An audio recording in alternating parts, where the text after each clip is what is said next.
All right. Good evening and welcome to the 888 Table Tennis Center in Burlingame, California.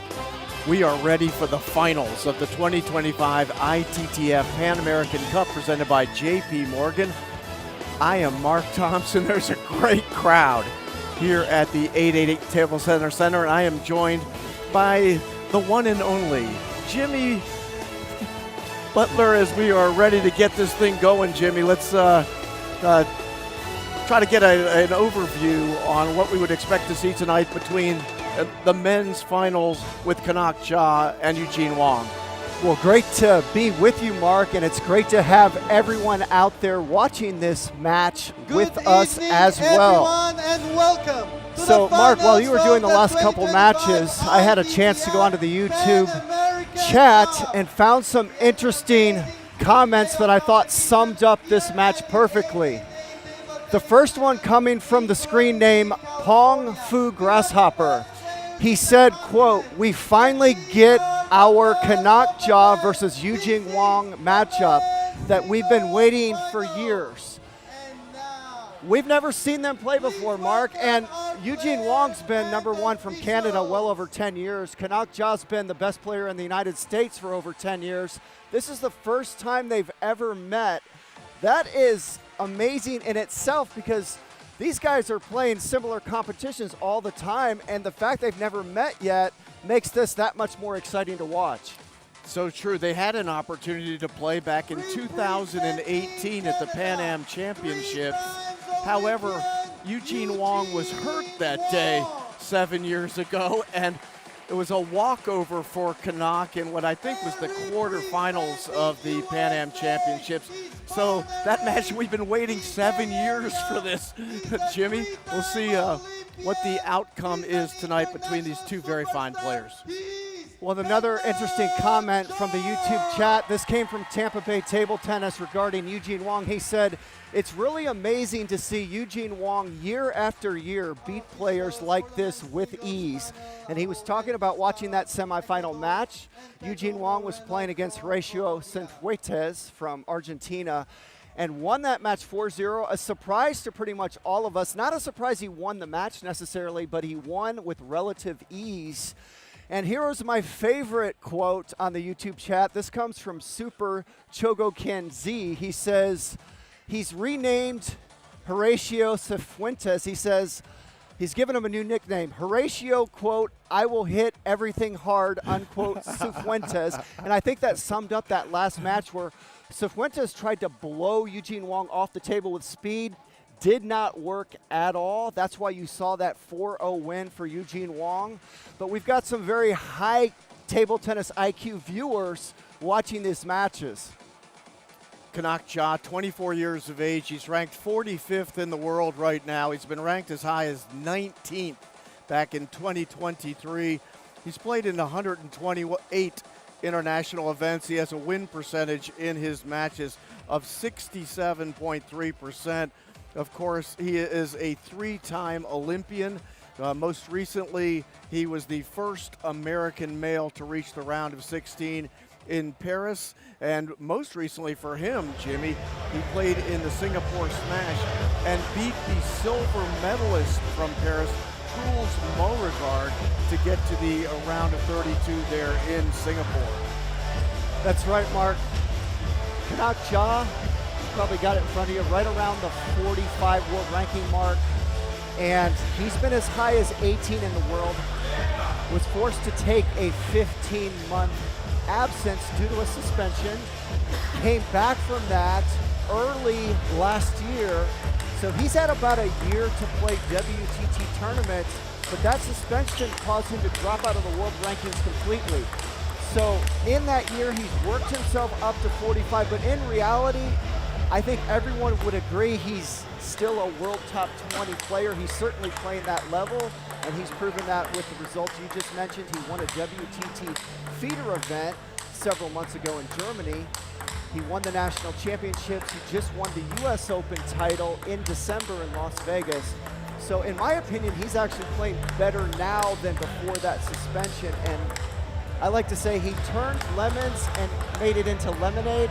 To be away for 15 months, to not be allowed to play a tournament, and to be able to stay as sharp as he did and come right out of that suspension and play this well the whole year, to me is an incredible accomplishment. His opponent today is Eugene Wong, 39 years of age, currently ranked 167 in the world. He's been as high as 46. That was back in 2022. He's played more games than anybody at the Pan Am Cup in 2025, having played 20 prior to this match. In the round of 32, he beat Jianjing Zhang from the United States of America, 4-zip there. In the round of 16, Eugene Wong beat Marcos Madrid from Mexico, 4-2. In the quarterfinals, it was Alberto Mino from Ecuador, 4-2 for Eugene Wong. And as you've already noted, Jimmy, it was Horacio Cifuentes in the semifinals, a 4-0 victory.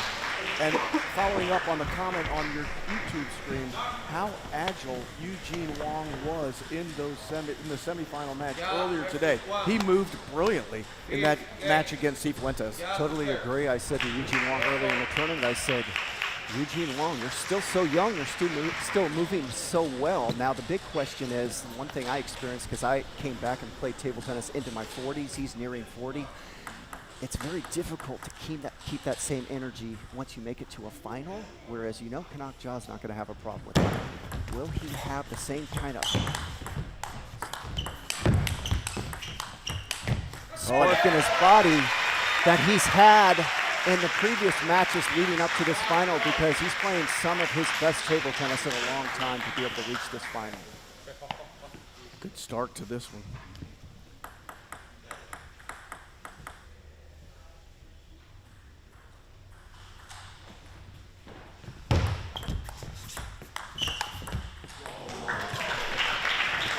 I expect to see some good rallies throughout this match. The reason is Eugene Wong is a very mistake-free, consistent type player. Doesn't have the ability to overpower you very often. Kanak Ja at his level is similar. And see, already the start of this match, these are some decent rallies and they haven't even gotten going yet. Ja using both sides of the table there to take a 2-1 lead here in game one.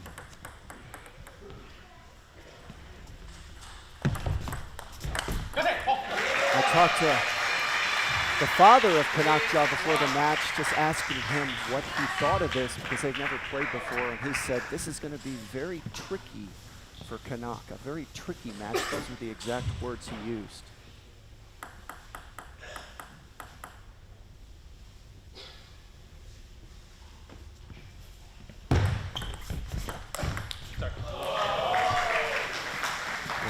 Now opening up a 4-1 lead, caught the edge of the table there. Excellent serve, got Wong to pop that ball up sky high, easy finish.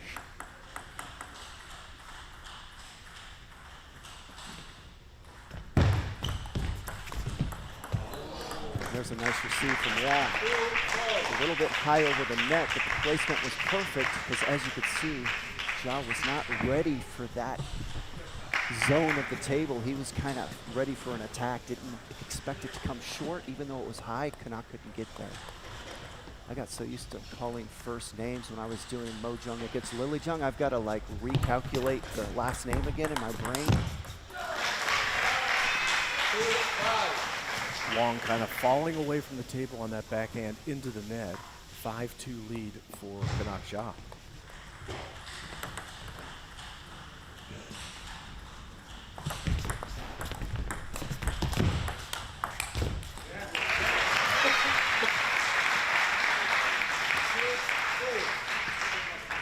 Difficult part for Wong this match is going to be keeping up with the speed of Ja. Ja can really put a lot of pressure on because he's got more speed.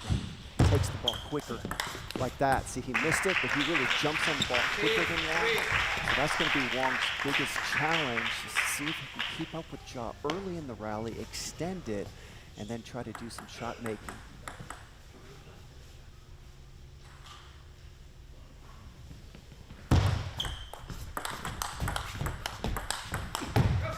Great series of backhands there by Kanak Ja, deep into the forehand corner.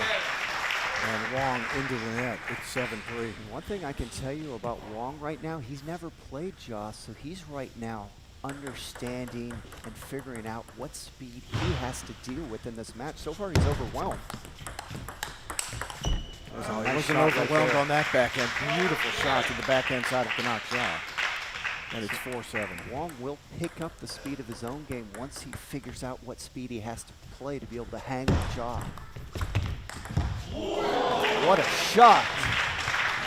It was a great return off the serve by Jaw, but an equally great shot by Eugene Wong coming around the net post to land that on the table and get to 5-7.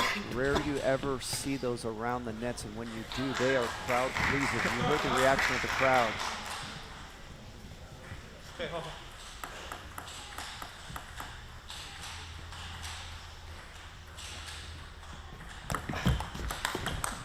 Great serve, just as good of a finish. That serve was perfect. It was low to the net, it had a lot of speed on it, and the ball landed towards the white line of Wong's side of the table. That's a perfect deep serve right there.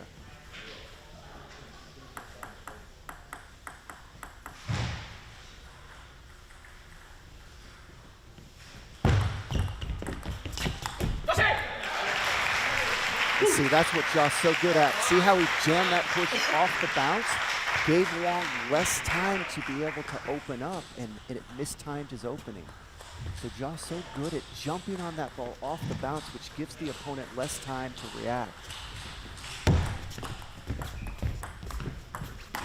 There's another one. He feels very comfortable on the deep right side of the table, does Eugene Wong. Spinning the ball around the net post and landing it on for a winner again. But also the fact that Jaw plays those angles, that he even has the opportunity to go around the net, shows you where Jaw's placing that ball right to the forehand. It's also a testament, Jimmy, to the agility of Eugene Wong. Say what you will, at 39 years of age, guy still moves around very well. He's got some powerful legs. There's still some youth left in him.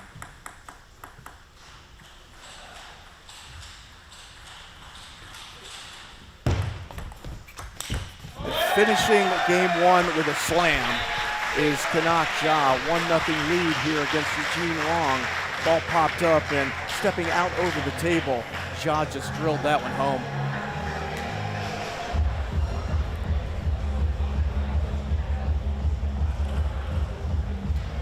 You made an interesting comment, Jimmy, about Eugene Wong's position here, having never played Canuck Jaw before, kind of trying to assess what is Jaw all about. I'm sure that they've looked at video of one another to try to get an idea of strategy and approach against the player, but you really don't know until you're playing somebody what they're like to actually play against.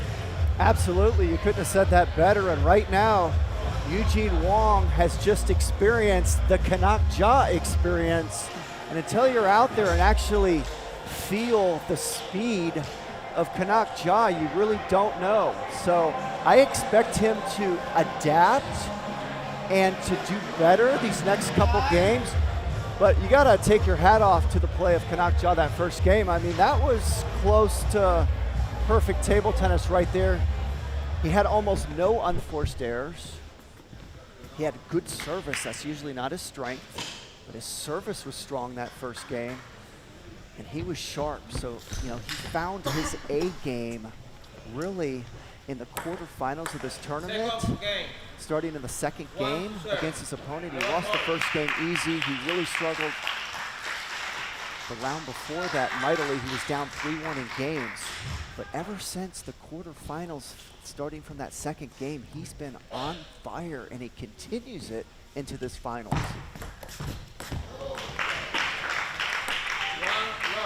That's Eugene Wong. You want to get a couple easy balls right there like he did off his serve.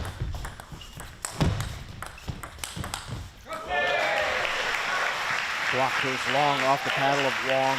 Nice backhand by the 24-year-old Canuck Jaw, the reigning U.S. Open champion.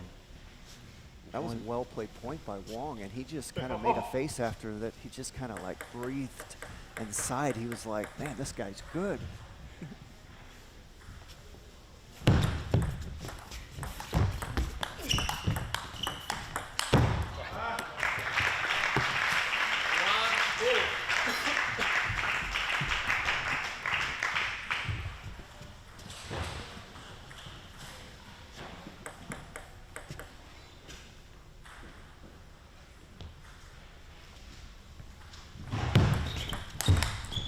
Beautiful receive.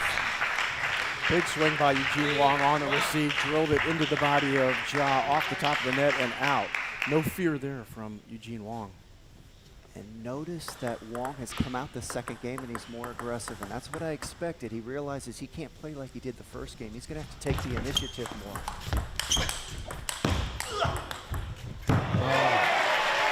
Great positioning of the ball by Canuck Ja, moving Eugene Wong from side to side, and Wong just late getting to the backhand. And it's 3-2. That's great table tennis right there from both athletes. You only tip your hat when Ja makes a shot like that.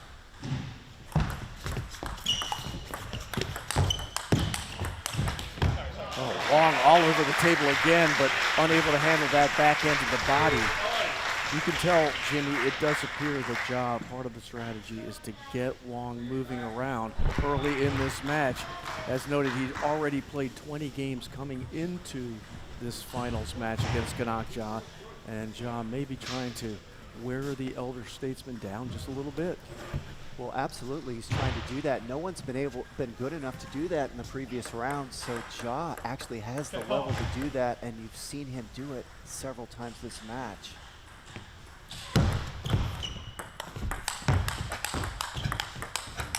Oh, what a great point. So right now, Wong is now playing the speed necessary to compete with Ja. Now, whether he can actually do this throughout the match, that's why we're here to watch it. You see, he's figured out he's got to up his speed to compete, and he's playing a lot better this second game, even though he trails by a point.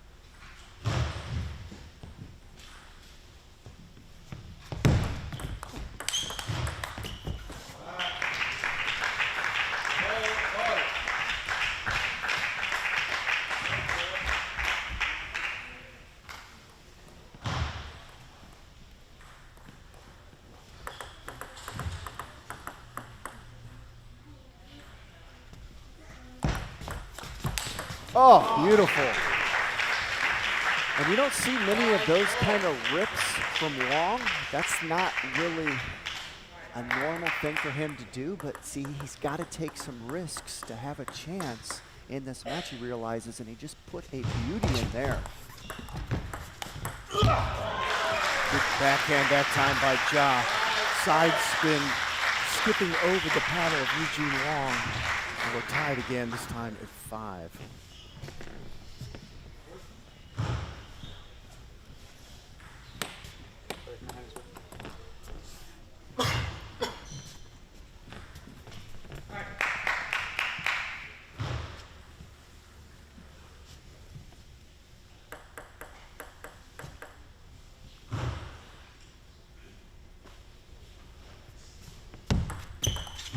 Leg, 5 all.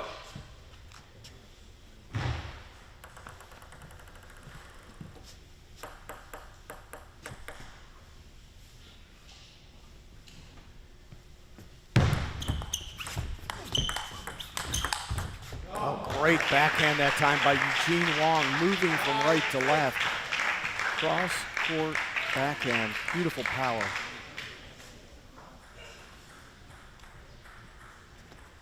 Now the match is starting to get more interesting. Now that Wong has upped his speed, we're starting to see some really good table tennis out there. This time it's Ja with the backhand again. Got that, appears like top and side spin working there. When it kicks off the table, it looks like it's eluding the paddle of Wong, jumping a little higher than he anticipates. Yeah, that ball did kick from my angle. It kind of kicked down almost. The spin really gave it a funny hop, but also it was the placement of that backhand loop. Wong was waiting on his backhand first, forehand second, and he couldn't get there.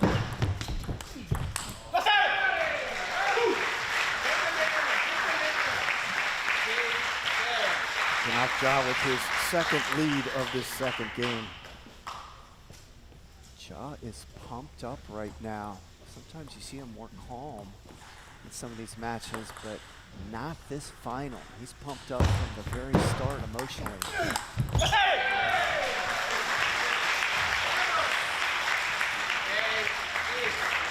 one thing that tells you is how bad he wants it. Generally, as athletes, when I want something really bad, I tend to be more vocal than I even mean to. It just comes out louder and more often than I normally would do.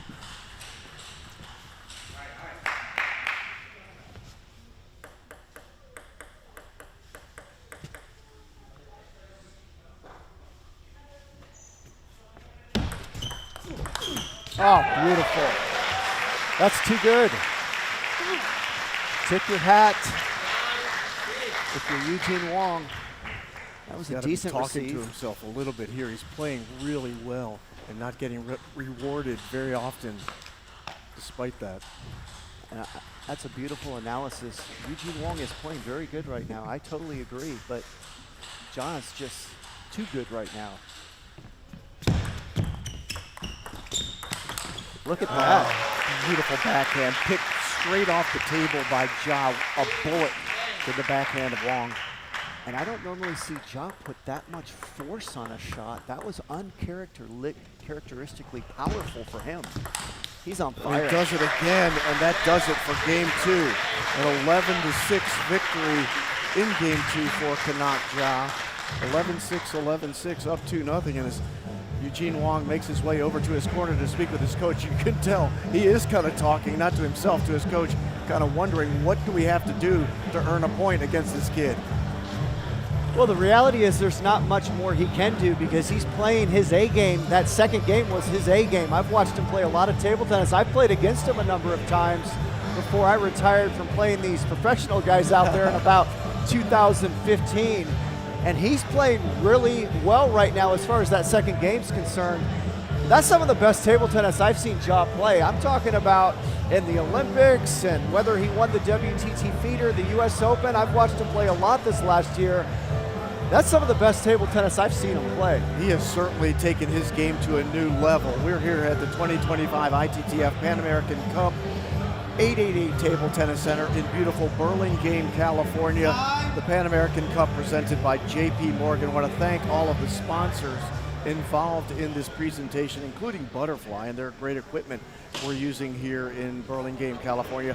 Pixel Scope is providing the stream. Thank the boys from South Korea. Pine Grove Capital Partners, the Silicon Valley Bank, and MongoDB. Here we get a good look at our umpires, Mark. Head umpire, Jorge Vizcarra from Ecuador, and the assistant umpire, keeping track of the score and throwing balls to the player, is Pedro Moreno from Colombia.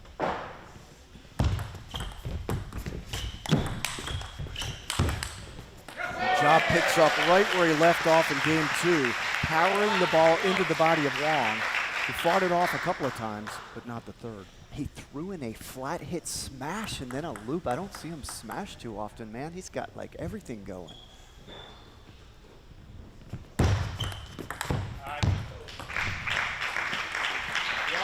Good receive that time by Wong on the fast long serve, and Ja goes along on the third ball, 1-1.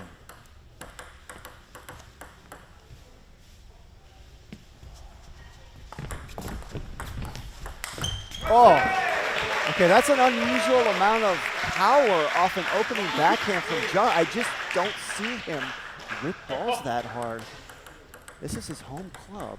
Obviously his home crowd. He's in the country. This is his home club, and I think he's got a little extra juice to him tonight.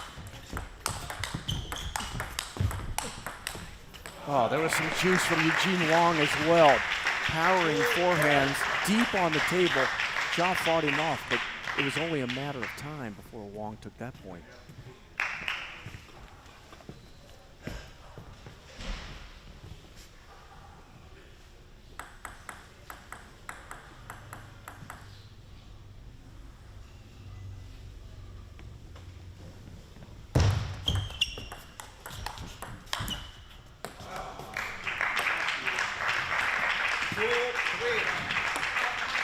First lead of game 3 here for Eugene Wong. And see, that's a rare unforced error for Ja. He's one of the best in the world at keeping his unforced errors to a minimum.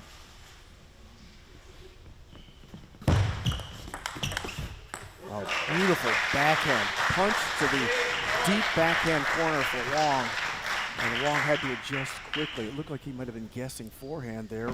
Ball to the backhand side, his shot long. Wong has a tremendous defense to his game, always has.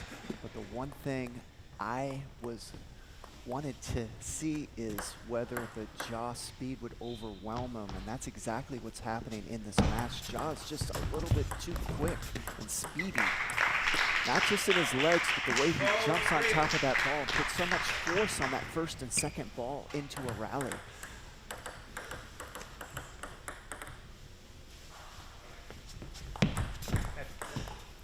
Leg 4-3.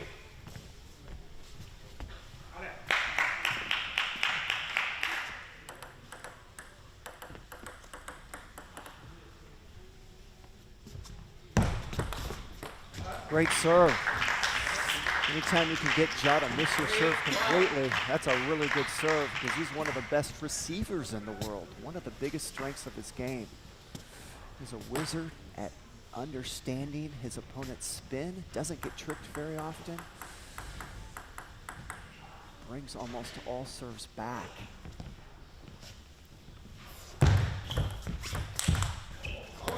Big, powerful forehand loop that time by Kanak Ja, stepping around the left side of the table. And although Eugene got a piece of it, it was way wide.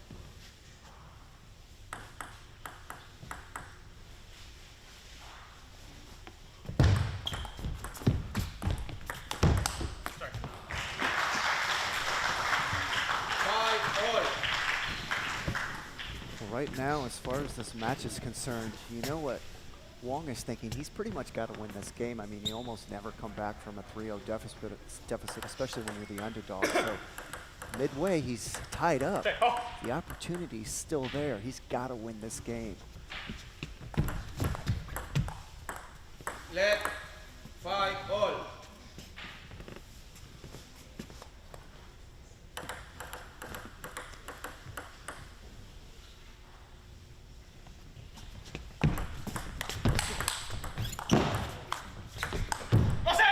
You know, Jimmy, you talk about those comebacks, and of course, that's kind of stock and trade for Kanak Ja. He did one in this tournament. He was down 3-1 in his first match of this tournament to Leonardo Izuka of Brazil.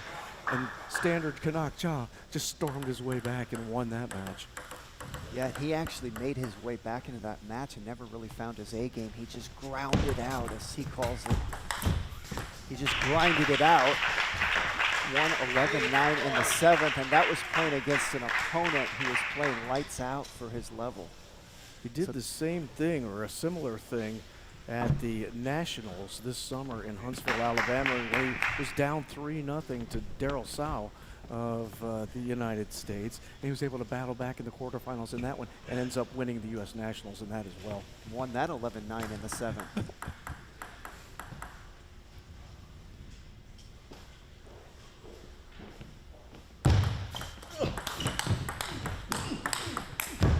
Series of brilliant backhands by Kanak Ja. And that's the type of point right there, Jimmy, where Wong just has to be talking to himself because he hit several good shots but had nothing to show for it. And he is going to call timeout now, I believe, for Eugene Wong. Yeah, and a great use of the timeout. Number one, he could use some rest, right? Because when I was out there playing in my 40s, I actually almost always took my timeouts for rest because for me, that 1 minute helped me tremendously to give me that little extra pop in my legs when I came back out. Now, for someone like Ja, he's not going to ever take him for rest. He's 20. How old is It's going to be right strategic. Now? He's 24. 24, yeah. So he's not really dealing with that kind of issue. So that's one reason I take it. Now, as far as the situation is concerned, he's got to win this game, and Ja just took the lead. So that's another good reason to take it just for that reason alone. So I think for both of those reasons, it's a perfect timeout.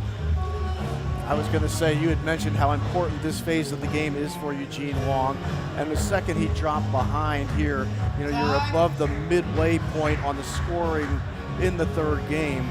It shows you what Eugene thinks of this moment, I believe, as well, how critical it is. Definitely. And then The third reason, it's nice to go back to your coach and just kind of talk things over, see if your coach comes up with an idea you didn't think of.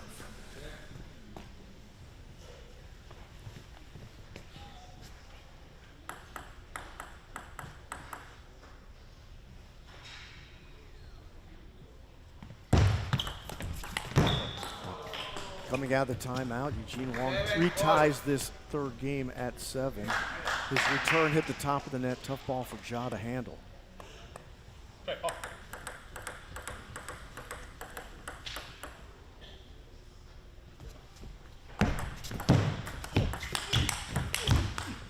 Oh, how good was that?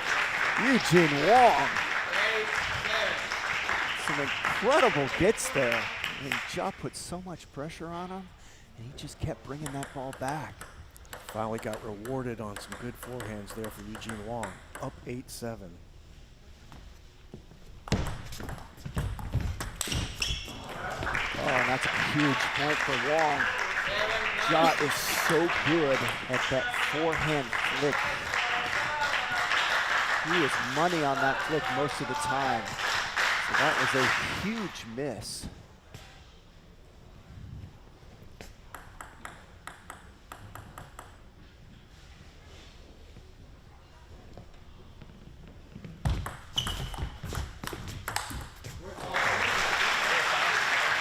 That shot by Ja looked like it was going to bounce high. Eugene quick picked it off the table and drove it into the net. I'm not sure he could have stepped back a little bit and had a little bit of a better angle on that ball. Wong actually was going to flick it and then changed his mind and pushed it. That threw Ja off and made Ja just kind of loft that ball back, but Wong wasn't able to do anything with it.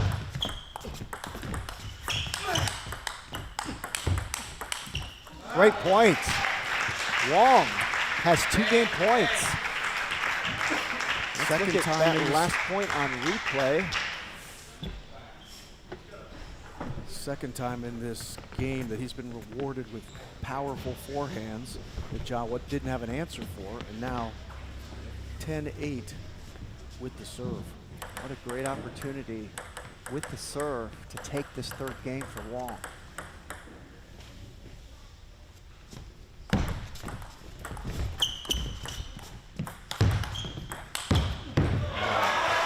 Using both sides of the table and different varying speeds by Kanak Ja, finishes with a beautiful forehand. And Wong's going to take a long walk across the court, thinks things through. He's going to wipe his sweat off on the table, see how he's slowly working his way around the court. Getting a little rest in, but more importantly, he wants to think about this next point. Up.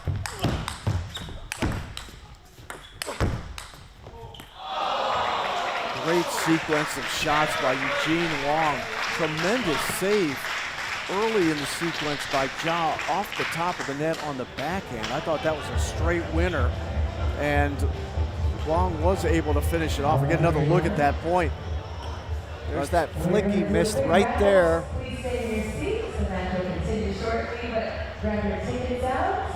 Look at Wong just battling to get those balls back. 8-8-4. We will bring your prize to you. You don't even have to just stand up and cheer. Fantastic third game there for Eugene Wong. 8-8-4. And man, this table tennis is getting better and better. So there's a part of me that wants to see this match go past 4 games, and now we are guaranteed to at least see a game 5. I was going to say that you had predicted and noted how important that game 3 was.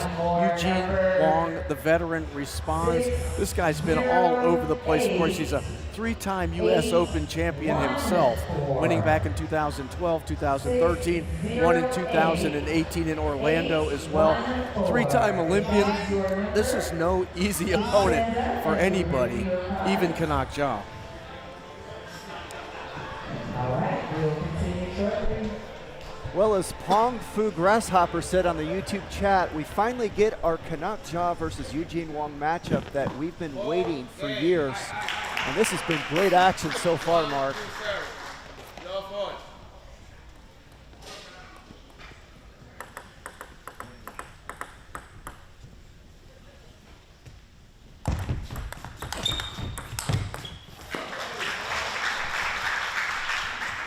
Wong's a little said on that forehand right there, looked like it was an easier shot than he made it. And it's Ja leading 1-0 in game 4.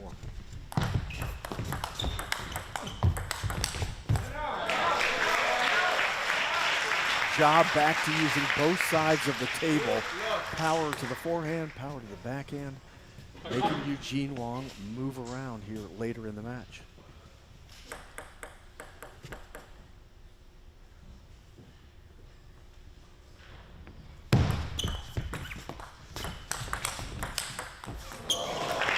That was so nicely done by Wong. John kept that ball low, so low to the net on the opening, so those are actually difficult balls to drive through like Wong did with his forehand, but he did it perfectly, and then the nice finish.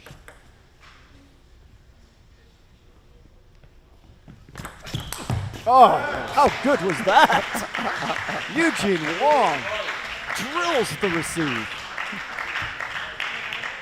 We talked about him when he came out in game 3 being more aggressive. Great example of it right there. Read the serve perfectly.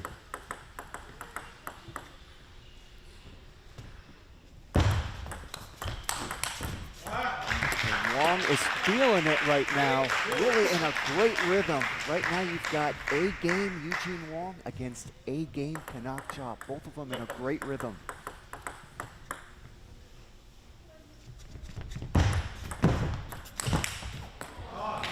That all started with a really good serve from Wong. Got Ja to pop that ball up, and then a nice finish.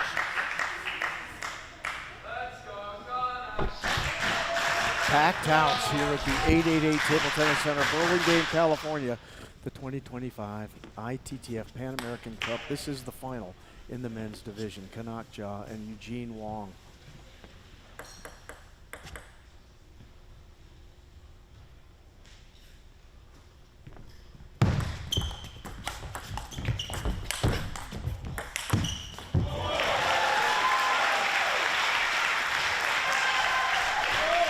Watch that point again, Mark. Here it is.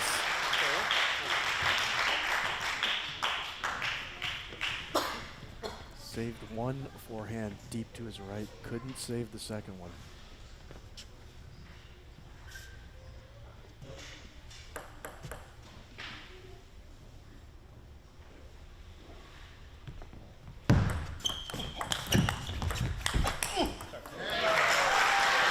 Really solid curveball that time by Ja. Got into the rally and has tied this game 4 at 4.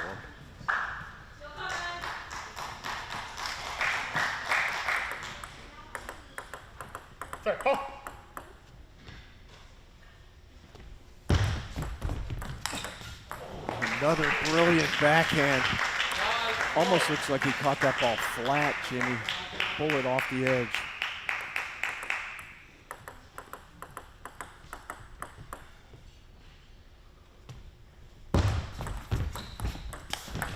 Oh, that's so good.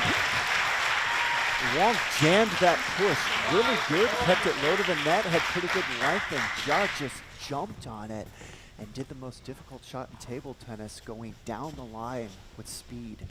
Less court down the line than cross court. That's why it's a more difficult shot. But to be able to do that off that jam cut by Wong is impressive.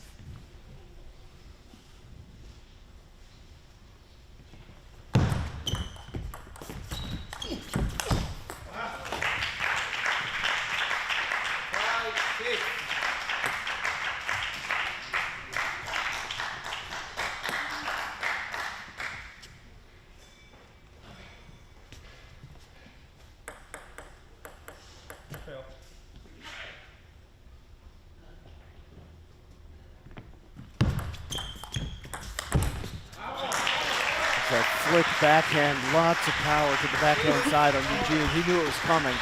Backed off the table, but too hot to handle.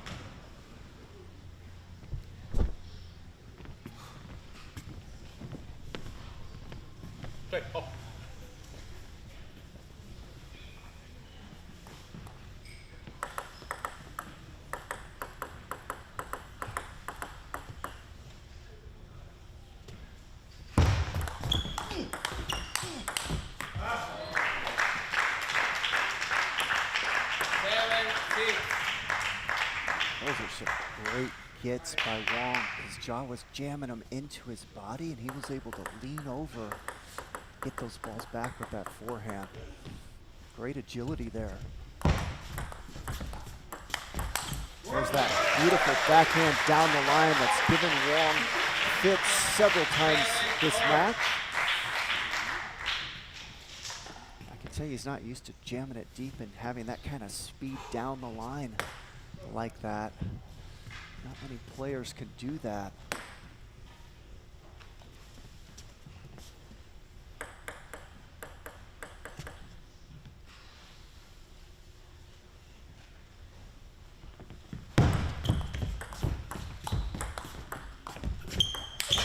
Oh, boy, what speed by Ja.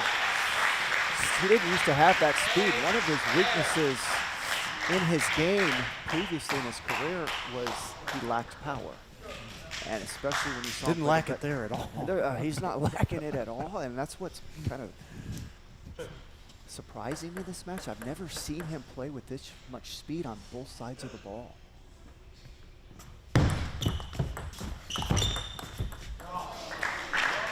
Good use of the table by Ja, but an excellent response by Eugene Wong, who reties this one at 8, marking what is the 6th time in this game we've been tied.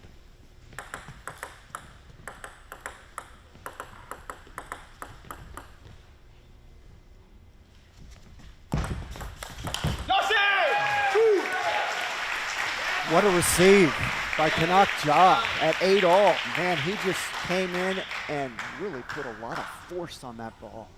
That is tough to do. That's high risk. You could hear his reaction too, Jimmy. He was very happy with that return.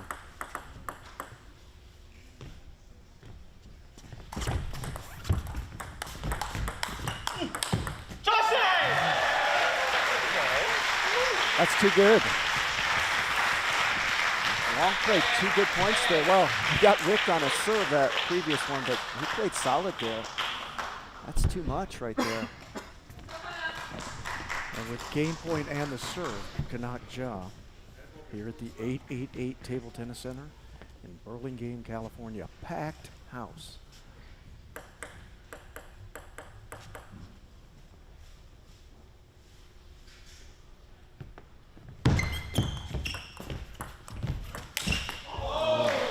Another flick forehand missed, Jimmy. That's the 2nd time in this match that Kanak has missed what appeared to be a relatively easy slam dunk. I used to miss those all the time because that wasn't my strength, but that's actually his strength, so you don't see him do that too much.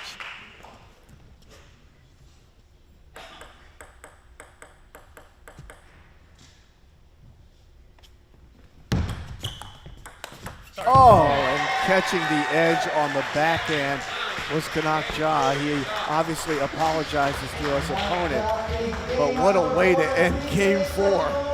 Off the edge on the backhand receive, a 3rd ball actually by Kanak Ja. As we watch some replays from that last game,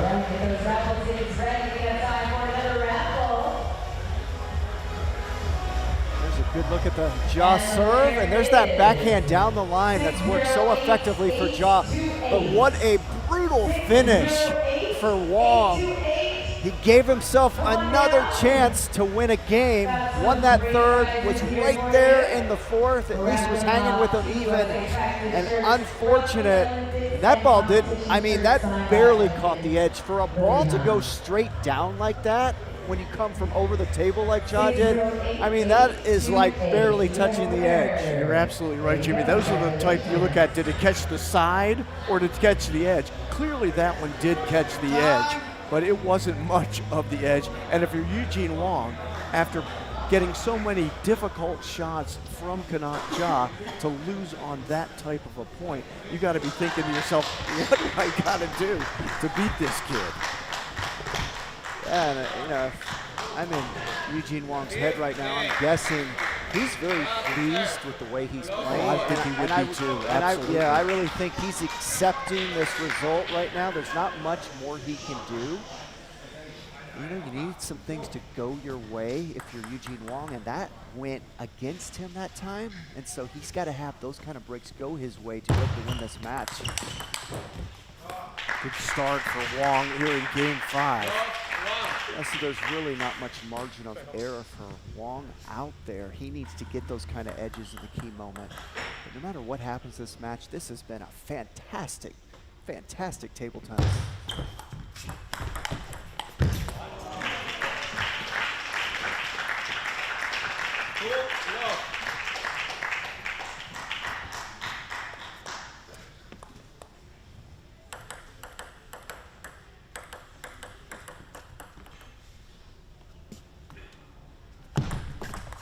Leg, 2 love.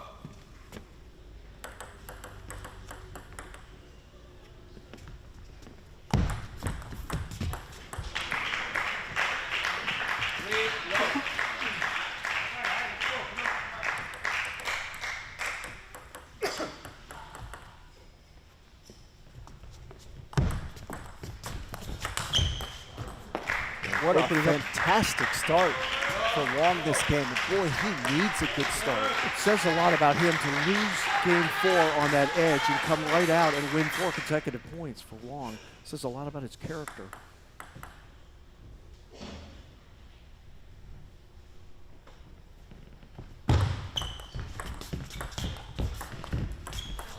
Make that 5.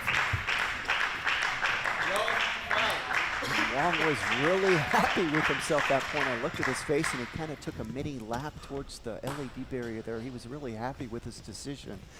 And to beat Ja in the short game, which is hard to do. Ja's so good at that short game.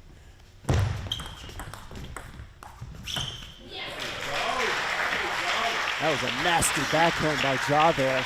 Saw how much that spin that had on it? I mean, for a player of Wong's caliber to just back off and try to touch it on the table like that tells you how much spin was on it. He couldn't even just dink it on the table. It was so heavy. That was Truls Morgard from Sweden. Like, he does those kind of shots a lot. He's the best in the world at them.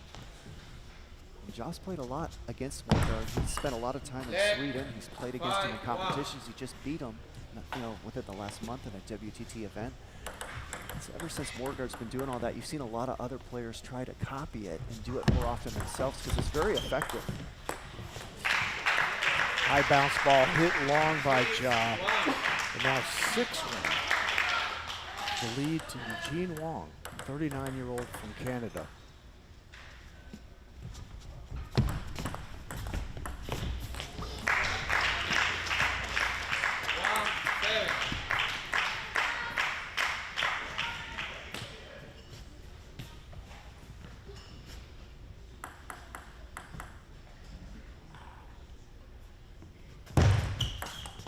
Leg, 1-7. That ball really is hiding in the corner of the table. You saw Ja had to do some house Gets cleaning rid there. of that one. And actually, you could see he was kind of irritated. He had to bend down and get that ball. I do the same thing. I hate going down and getting those balls, especially at 6'4". Reaching out over the table. Cross-court slam by Ja. 2-7.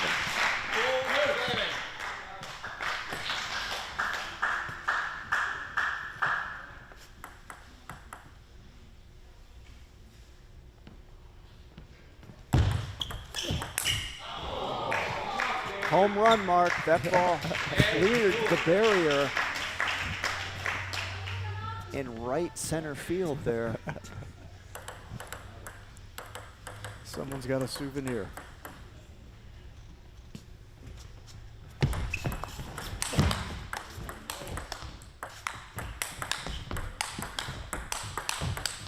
Great point by both players.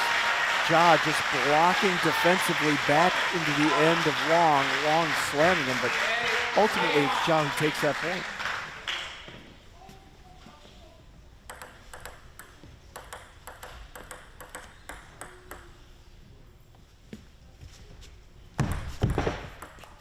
Leg, 8-3.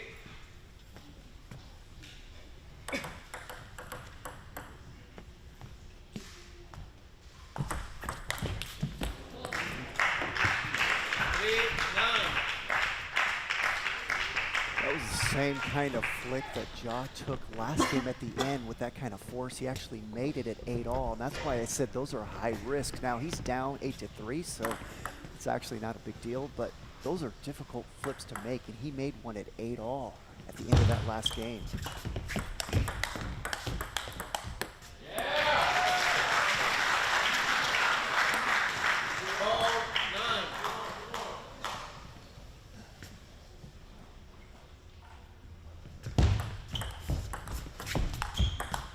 Oh, look at that shot. Oh, that was so good.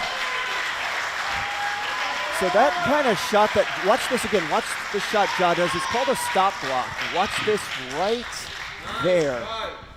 See what it forced Wong to do? He just pushed it back, and then you saw the finish by Ja. So that's called a stop block. That's what Truls Morgard does so well from Sweden, and now you're seeing a lot of other players do it more often. Leg 9-5.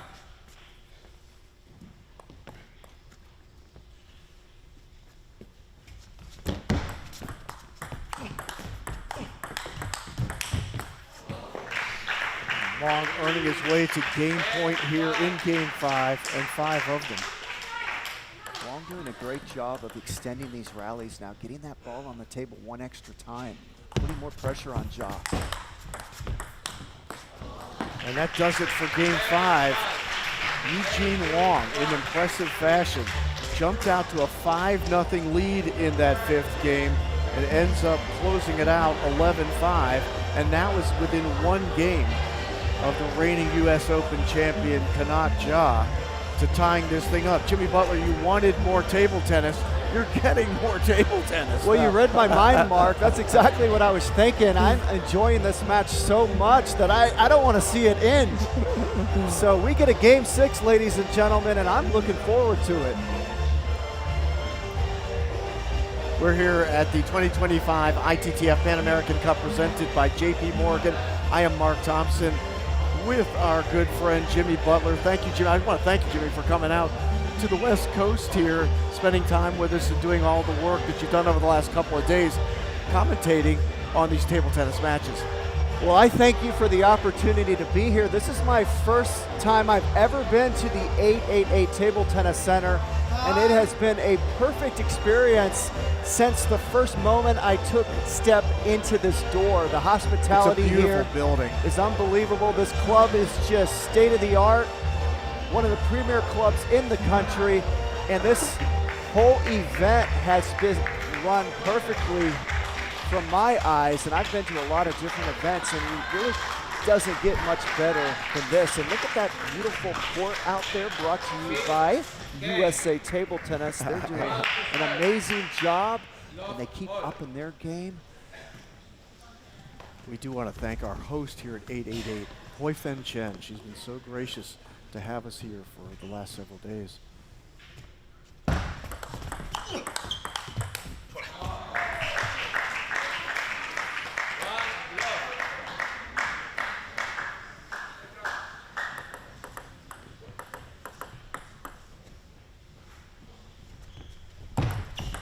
Leg 1, love.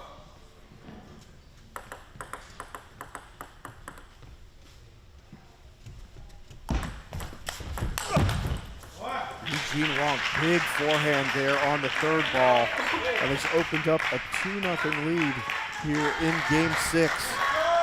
And the fans are exhorting Kanak Ja at this point. He's still up 3-2.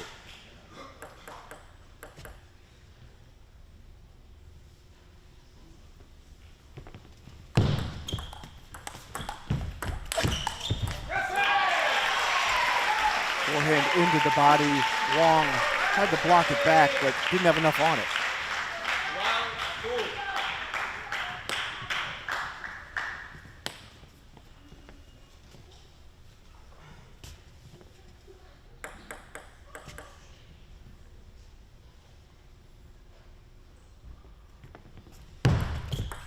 2. Leg 1, 2.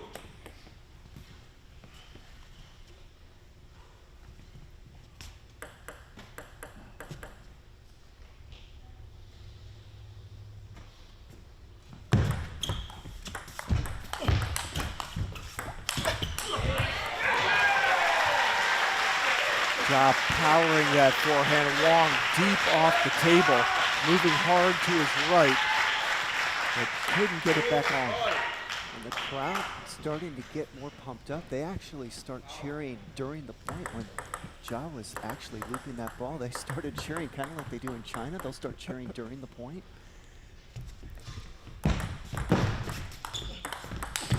Oh, beautiful backhand by Wong. Can't do it better than that. That was the experience in Paris as well. The fans were going wild while play was going on, with 4 tables going simultaneously.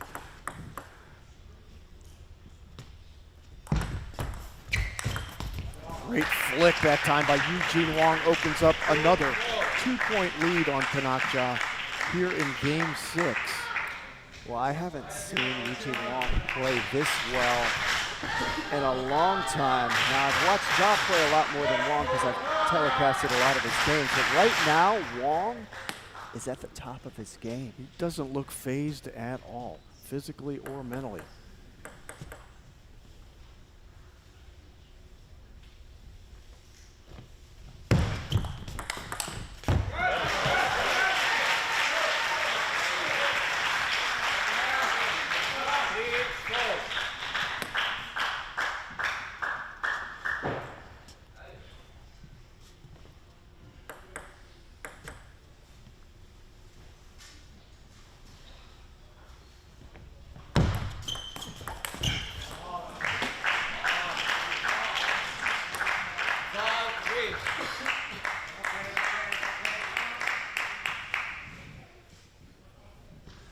First time in this match, Ja has actually cooled off just a little bit. Not that he's playing bad or anything, but he's cooled off just a little bit. These are the ebbs and flow of table tennis and of any sport. You can't just keep your A game going all the time, right?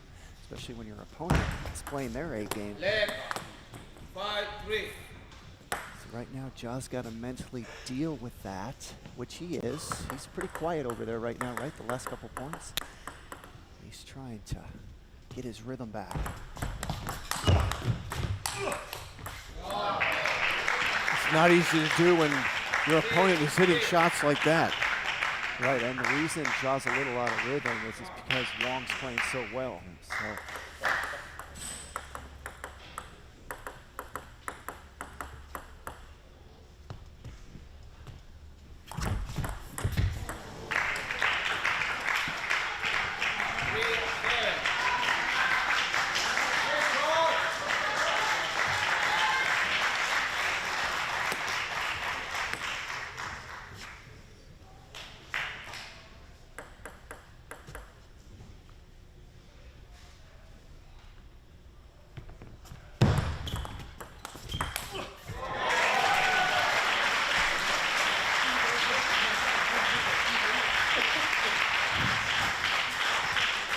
You know, Jimmy, I take a look at Eugene Wong here, and he really looks like he is enjoying this. He is enjoying being in center court, enjoying the energy, enjoying the excitement. This is a veteran who I think is in full bloom right at the moment.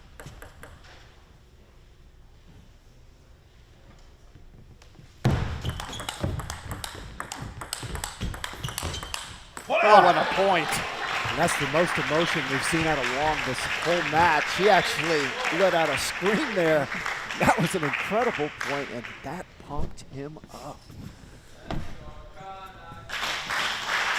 Well, I've watched Wong over the years, and he actually did not have a backhand this good just a couple of years ago. He's been working on his backhand. It's gotten so much better. He's had to adapt to the speed of the game. And I want to say he's playing better than ever right now. I've never seen him play this well. Oh, what a point! Point. Watch that again, Mark. Watch how low Wong gets right there. Couldn't make it. The big guy showing his agility there, but unable to get that last ball. 5-8. 8-5 here, Wong with the serve.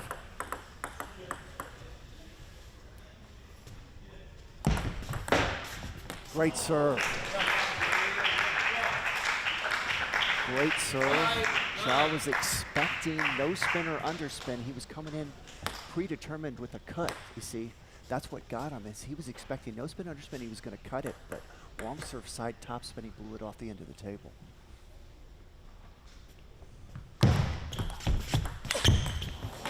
Ja misses on the forehand, and it is game point in game 6 for Eugene Wong, seeking to mount a comeback here.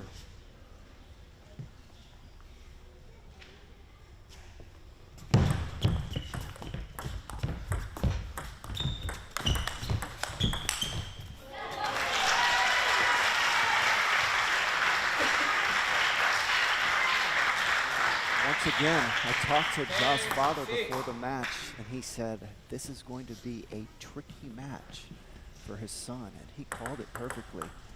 Whatever tricky means, you can tell me what that meant, but I think this is what he meant.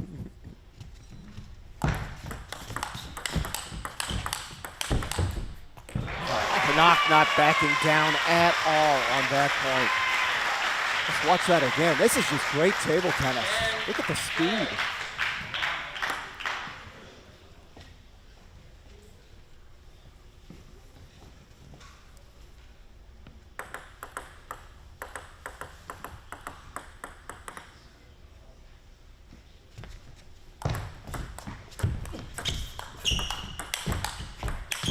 Oh, how good is that? Wow. Right on the tape with the forehand loop. Tremendous power.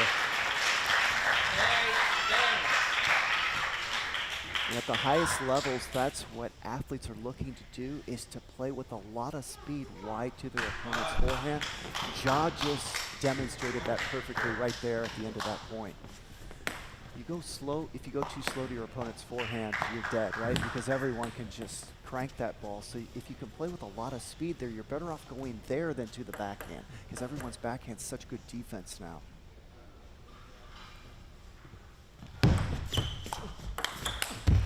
Canuck Ja has run off 4 in a row and is now at 9-10. And Wong wishes he had a timeout, so he's going to take an artificial one and just kind of take his time and walk around. See how he's taking his time right now?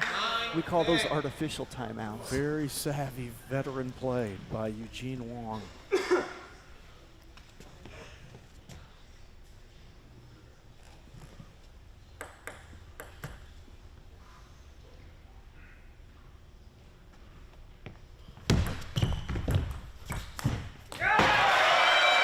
And Ja has fought back to even at 10 with 5 consecutive points here, all of them staving off game point. Well, ladies and gentlemen, Canuck Ja is back in business this game. He was down 10-6, and it is really hard to win 4 points in a row, ever, in any game. We are at deuce.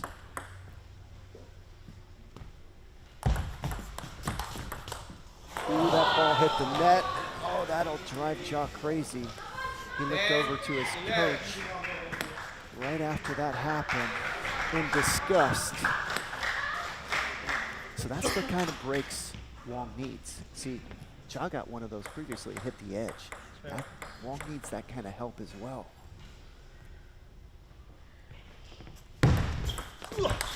Oh, beautiful. That was a good receive by Wong, but a better reaction from Ja. Now, Wong's happy with that receive. You know, he looked at his face. He didn't have a sour look on his face at all. He accepted that.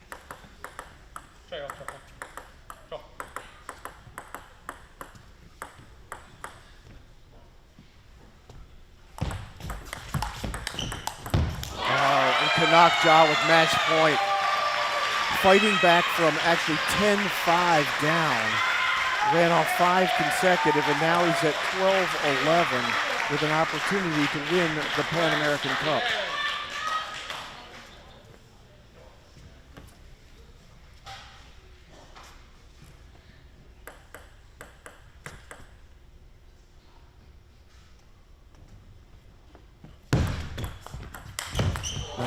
Ja misses on the forehand. Tied at 12. Well, great job by Wong getting the ball on the table. The first thing you can't have happen in this situation, you can't miss the receive. That wasn't a great receive, but he kept it low to the net. And what got Ja is it actually had so little pace and spin that it caused Ja to kind of mistime that enough to miss it wide. So excellent job by Wong, giving himself a chance in that point.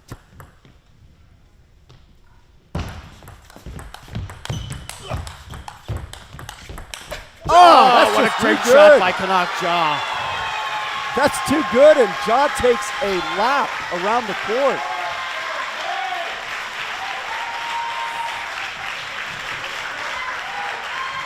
Ladies and gentlemen, I hope I didn't scream too loud in the microphone right there. I got so excited on that point. I think we overmodulated. I kind of did what they do sometimes. I screamed louder than I wanted to because I'm too pumped up.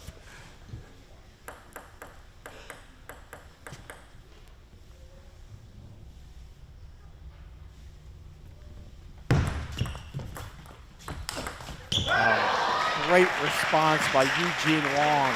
A powerful backhand into the body of Ja. And we're even at 13.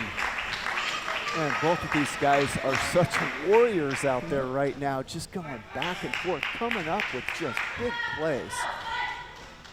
I mean, you're not seeing any unforced errors out there.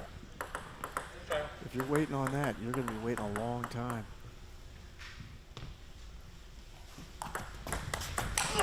Oh, great third ball by Eugene Wong. Cross-court forehand. And he now has a chance to take this to Game 7. Look at that angle. We saw a great replay there of the angle Wong was able to get on that shot.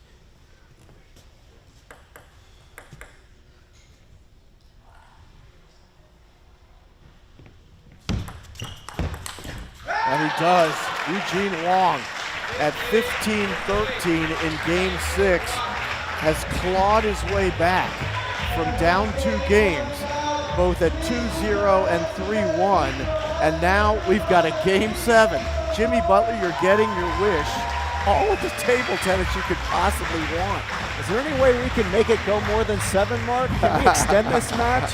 I don't want it to end. I don't think the fans here at the 888 Table Tennis Center in Burlingame, California want it to end either, although it's a decidedly favorable fan base here for Kanak Ja. You have to have just unbelievable respect for the way the 39-year-old Canadian Eugene Wong is playing this match. And he looks like he's just totally engrossed by the whole process, just loving it. Well, I'm ready to claim this is the best Pan Am Cup final I've ever seen. This will go down in the history books, in the archives of an absolute zinger of a match. From There's a good look Kanak at Kanak Ja and his coach right there, York Bitzio. I hope I pronounced that last name correctly. Bitsigayo. Thank you very much, Mark. I need some help sometimes.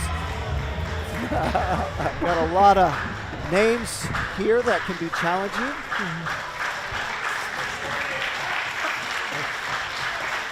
You can hear the fans here celebrating both players at the 2025 ITTF Pan American Cup presented by JP Morgan. The 888 Table Tennis Center, Burlingame, California, Game 7.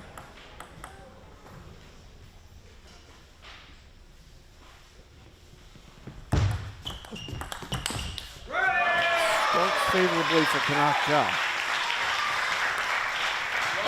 Wong is really swinging out there. He really went for a lot on that backhand. That gives you an idea of his mindset.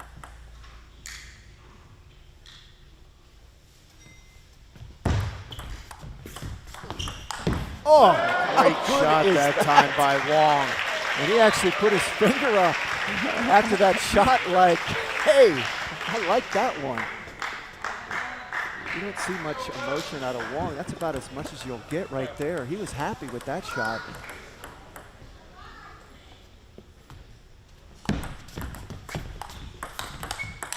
Oh, my goodness. That is just an incredible backhand down the line. Well, he took that ball off the bounce and then put that kind of force on it, and that ball landed right near the white corner.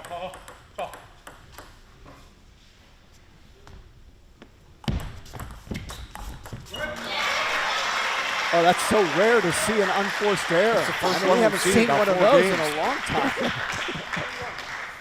And right now, Ja's not happy because Wong's taking a towel. You're not allowed to do that at 3-1. See, he's talking to the umpire. And Wong just said, "I'm sorry," and Ja said, "That's okay," back. And now Ja will go over and do the same thing. So I kind of enjoy the drama out there. I think Eugene is actually enjoying playing the part of the villain in this particular game. It's almost like a wrestling match. He's loving it.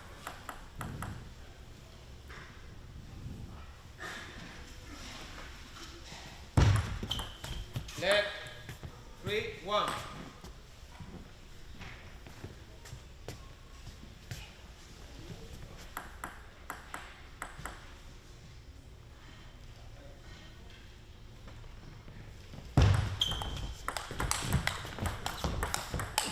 Oh, what a point. Canuck Ja. Tremendous save off that forehand by Wong. We watch it again on the replay.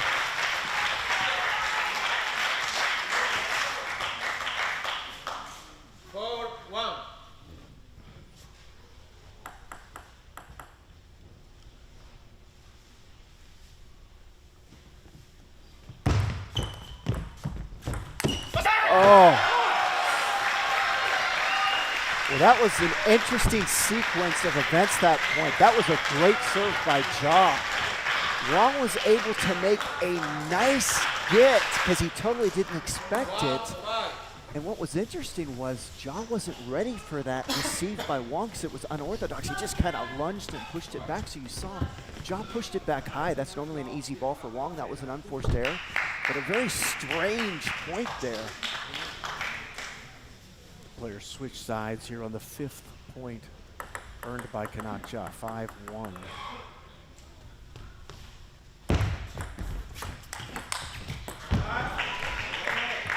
Nice location there by Wong, able to step around and get that ball wide to the Ja forehand with enough speed to get him to miss that shot, that block there.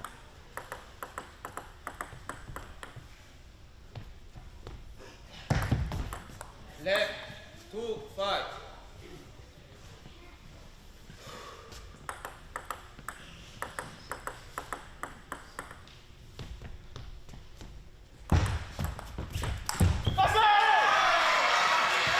Eugene not happy. Big smile on his face, but you know he's not happy with that shot.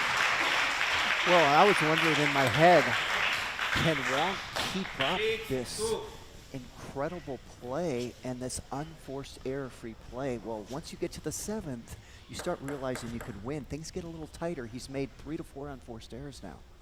I think 4.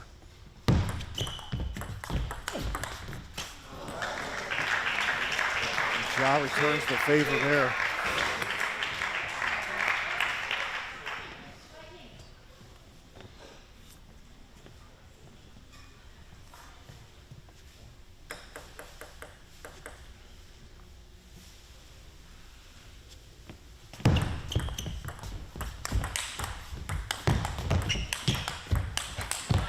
Oh, what a point. Eugene Wong standing his ground. Brilliant shots by both players.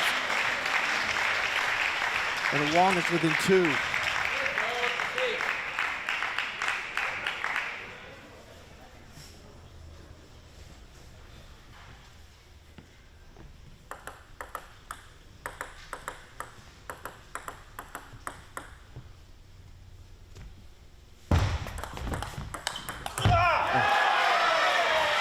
Great job by Ja, ready for that deep serve. That's the first time Wong has served a topspin kick deep serve this whole match.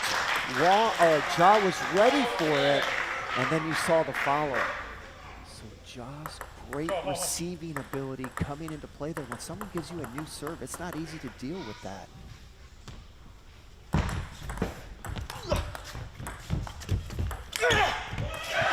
And the grunt by Ja. And you heard the grunt. He wanted that point. But once again, the stop block by Ja. All Wong is able to do on those stop blocks is just push it back. They either go high or he misses it, and then Ja finishes it off. So the key to that last point was the stop block.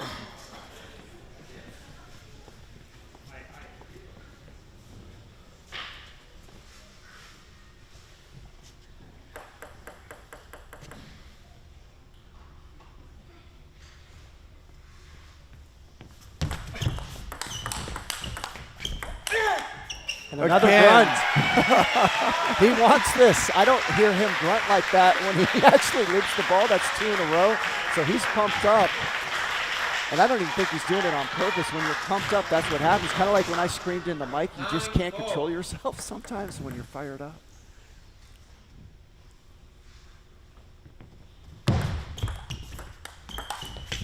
Oh, and Canuck Ja with match point. 6 of them here against the 39-year-old Canadian Eugene Wong. 10.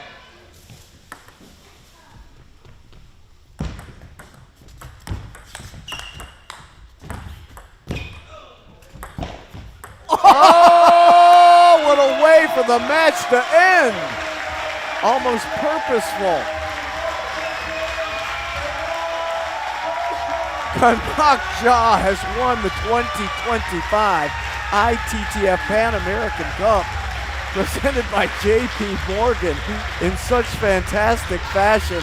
I think that was intentional, Jimmy. I think he just said, you know what, I've had enough. What a match between these two players. Absolutely brilliant.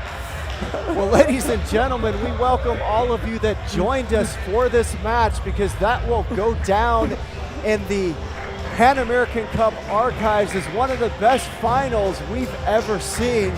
And that lived up to its billing. Right now, Canuck Ja is out onto the court, recognizing the crowd. Now you see him walking back to the barrier there. So he just showed the crowd his appreciation, and you heard them show theirs back. It was almost consistent with the wrestling theme that the heel had to go down at the end, so he just threw it. But Eugene Wong did not throw that match at all. He played brilliantly. He was all over the map and just played so brilliantly during that Pan American Cup final. He deserves to be recognized for his championship. Less than a year ago, I wasn't even playing. I was still out. I was out 3 more months at that point. So it was special coming in. I had that feeling, man, this is special, you know, because it's been a while, and it's in my hometown. It's in AAA table tennis, my home club, and this match was really back and forth. It was really you guys that made a difference, because it's the fan support. It's all the energy I'm taking from it, even if I don't show it. So big love to all you guys here. Through all the trials and tribulation, there was 2 people always behind you, your mom, your dad. How special it is for you to win this event in front of them. I'm very appreciative of these moments playing here. I'm abroad so much of the time, and when I come back to US to feel the love and support, it really means a lot to me, much more than you guys understand. This tournament here, I had of course, my daily coach, Jörg Bitziga. I had both my parents here. Hoy Fenjan also, who runs 888 here, who I've been with for many years. And a big shout out to all the people here, because the support really means a lot. And I'm going to take all this energy for the next months. And this really one is special in the year for me. Let's talk about a little bit about your performance. You were close to an early exit. You were down 1-3 in the round of 16. Fast forward to the final, it seems like you're cruising, but there's one common thing. Whenever the big moment comes, you're ready for it, you pull through. What is it about Canuck Ja that always wins in the big moments? I don't know about always wins, but it's a lot of discipline and hard work, you know. These big matches, these close moments, it comes down actually, it's not just here, this set, and feeling loose in the moment. It's a lifetime of work that gives me confidence to perform at the big stage. So it's a lot of hard work and discipline that goes in, and that's why I stand here as the champ. Now back in the top 30 after this performance, top 30 best players in the world. You have a packed schedule of competition. What's next for Canuck Ja? Yeah, I mean, first, to be back in the top 30, it means a lot to me. I actually felt tremendous pressure going into the event. I don't think I always played my best table tennis here, but I think that's also quite normal. I put a lot of pressure on myself to win this event. But the energy obviously pushed me through, and less than a year after my break, I'm already back in the top 30, so everything is possible. Okay, let's make some noise, Canuck Ja. Thank you, Canuck. Thank you, everybody. Thank you, everybody. What a great champion. Canuck Ja is the 2025 ITTF Pan American Cup champion, as he does it in very interesting fashion today against a worthy opponent, to say the least, in Eugene Wong. Kanak Ja had built the 2-0 games lead and then a 3-1 game lead, but fighting back in games 5 and 6, including a 15-13 victory in game 6, where he faced off against a match point against twice for Eugene Wong. He ends up winning game 6, getting to game 7, and ending on a rather dramatic moment, 11-5 for Kanak Ja. We're going to take a short break, and then we're going to come back for the women's finals in just a moment from this 888 Table Tennis Center in Burlingame, California. It's going to be Bruna Takahashi from Brazil taking on another local favorite, Lily Zhang from Berkeley, California. Thank you for being with us. We appreciate your support. We're going to take a break and be back in just a moment. You're getting table tennis action from USA Table Tennis from Burlingame, California.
I would like to take this moment to extend our appreciation to our amazing host, Hui Fen, and her extraordinary team at the 888 Table Tennis Center.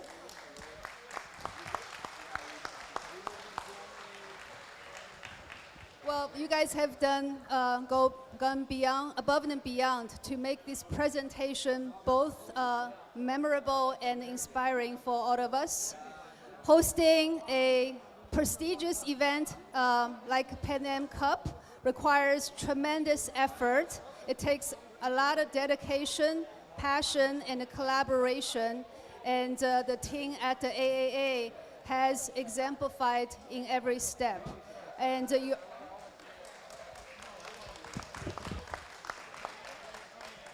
your hard work not only made this event so successful, but also set a new standard of excellence for all of us to be aspired to. Our athletes are truly grateful to your hospitality and the professionalism, and the USATT is truly honored to have you as our partner, and we look forward to many more ventures in the future.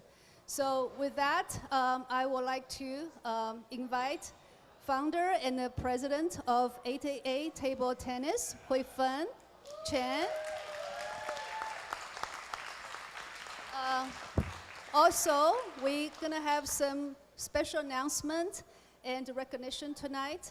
I also like to invite the ITTF Pan Am Table Tennis Federation President Guang Vila to join us here. Since we have a lot of Spanish players here, Paul, please translate. Buenas noches a todos. Muchas gracias por estar aquí esta noche. Espero que la estén pasando muy bien y que estén disfrutando del mejor tenis de mesa de Panamérica. En nombre de US Table Tennis y de toda la comunidad del tenis de mesa, me gustaría tomarme un momento para expresar nuestro más sincero agradecimiento a nuestra anfitriona Huifeng Chang y a su increíble equipo del ITTF Table Tennis Center por presentar un evento tan extraordinario. Han hecho todo lo posible para ofrecer una experiencia que es memorable e inspiradora para todos los involucrados. Organizar un prestigioso evento continental como la Copa Panamericana requiere un esfuerzo extraordinario, requiere pasión, dedicación y colaboración, cualidades que el equipo de ITTF ha ejemplificado en todos los sentidos. Su arduo trabajo no solo ha hecho que este evento un éxito rotundo, sino que también ha establecido un evento estándar de excelencia al que todos debemos aspirar. Nuestros atletas están profundamente agradecidos por su hospitalidad y profesionalismo. US Table Tennis se siente verdaderamente honrada de tenerlos como socios.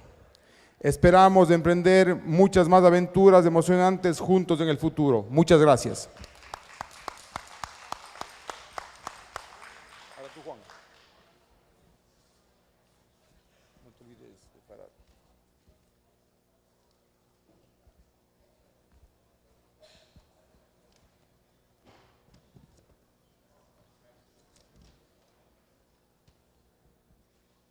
Damas y caballeros, estimados invitados, compañeros atletas, apreciados aficionados al tenis de mesa.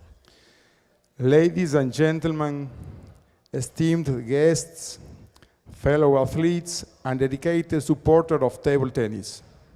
Hoy, es una ocasión muy especial, ya que nos reunimos para designar oficialmente a ITTF Table Tennis Club como un centro de entrenamiento de alto rendimiento para la Confederación Panamericana de Tenis de Mesa. Este reconocimiento y este compromiso no solo es un testimonio de la calidad excepcional y el compromiso de ITTF Table Tennis Club, sino también un paso fundamental hacia nuestro objetivo compartido de avanzar el tenis de mesa en todas las Américas. Today is a historic occasion as we gather the official designate to 888 Table Tennis Club as a high-performance training center for the Pan American Table Tennis Confederation.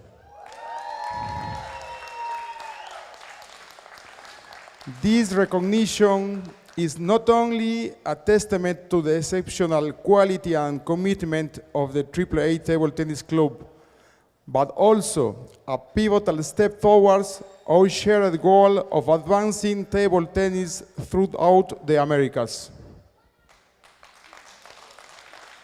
Al mirar hacia los Juegos Olímpicos de Los Ángeles 2028, este centro servirá como un importante hub para nuestros atletas, proporcionándoles los recursos, la formación y el entorno necesario para alcanzar su máximo potencial, con instalaciones de clase mundial y entrenamiento dirigido por expertos.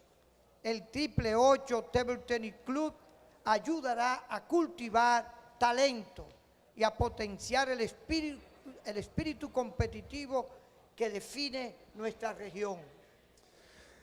As we look ahead to the Los Angeles Olympic Games in 2028, this center will serve as a vital hub for all athletes, providing them with the resources, training, and environment necessary to achieve their highest potential.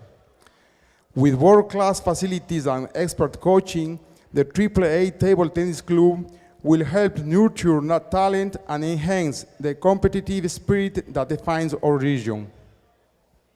Esta designación refuerza nuestra creencia en el poder del deporte para unir el espíritu e inspirar. Juntos cultivaremos nuestra generación de campeones listos para enfrentarse en escenarios mundiales con confianza y pasión. This designation reinforces our belief in the power of sport to unite and inspire.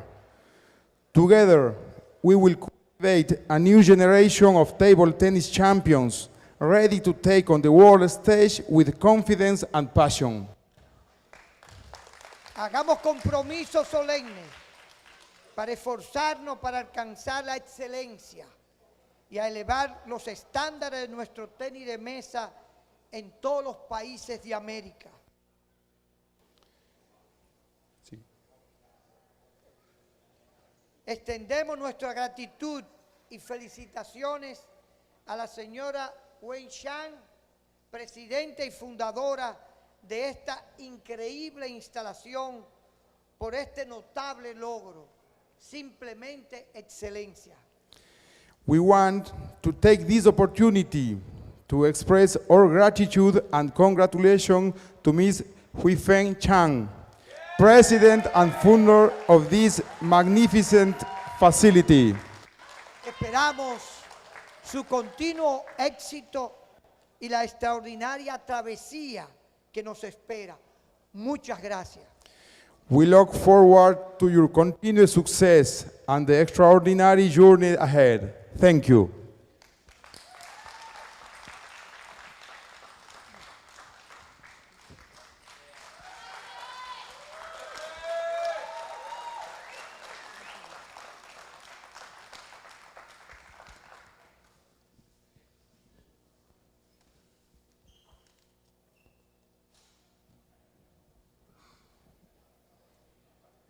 Thank you, Juan Villa, President of ITTF Americas, for this incredible honor to be designated as the ITTF Americas High Performance Center.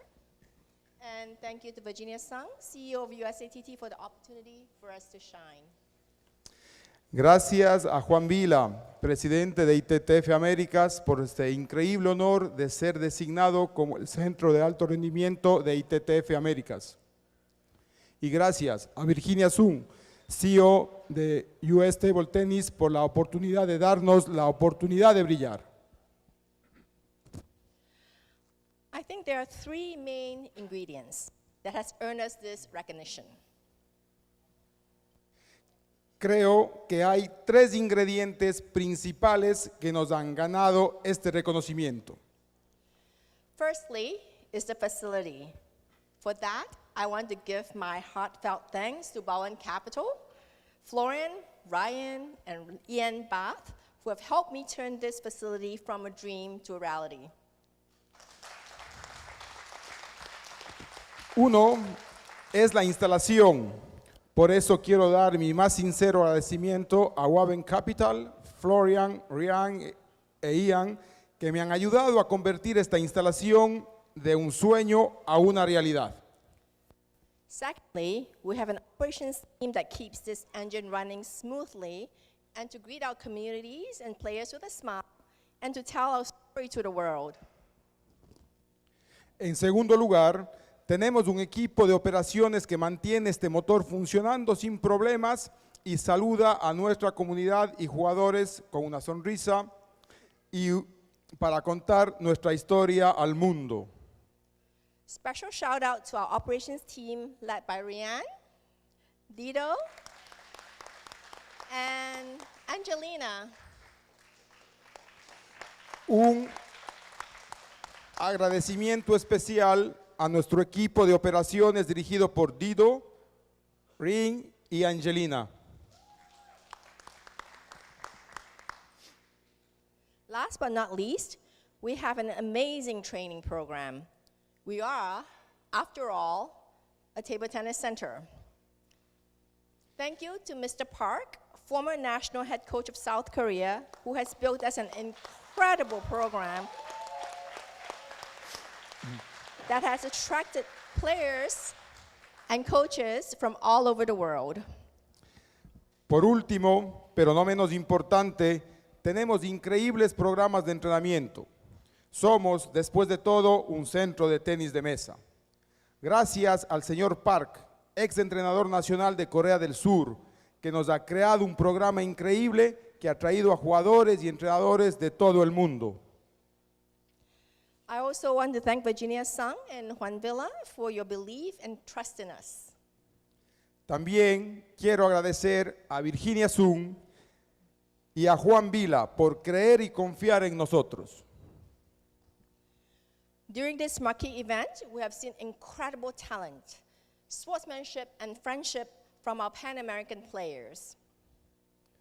Durante este evento tan importante, hemos visto un talento increíble, espíritu deportivo y amistad de nuestros jugadores panamericanos. We're excited to welcome each and every one of you to our center to train with us and to compete.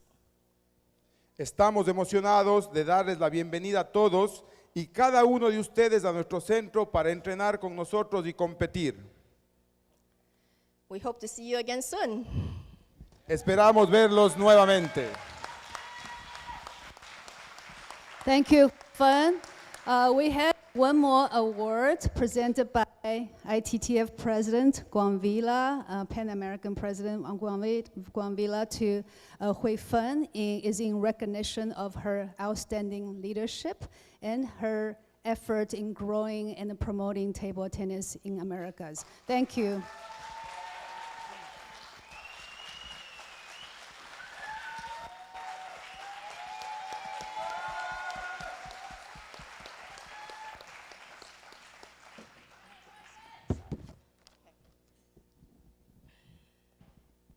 I'm incredibly honored by this leadership award from ITTF Americas. Thank you, Juan Villa. Me siento honrada por este premio de liderazgo de la ITTF Américas. Gracias, Juan Vila.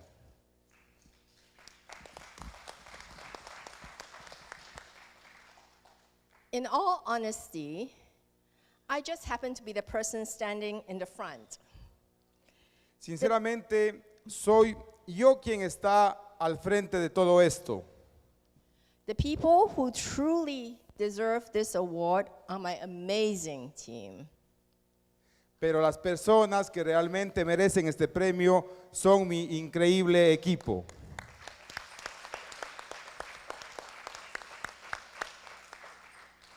I dedicate this award to each and every one of 888 team members.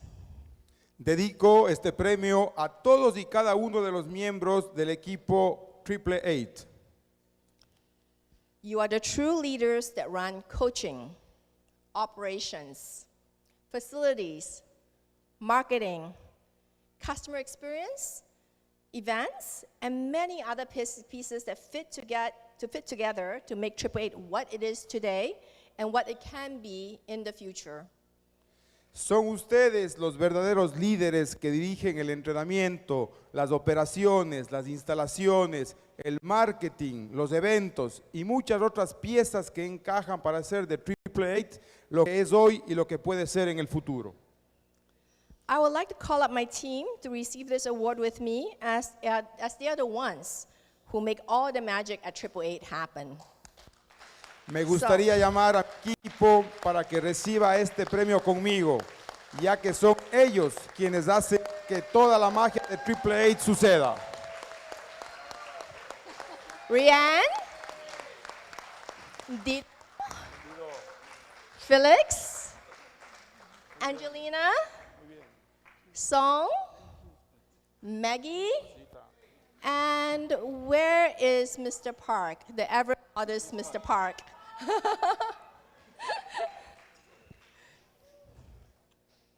Amber, are you here, Amber?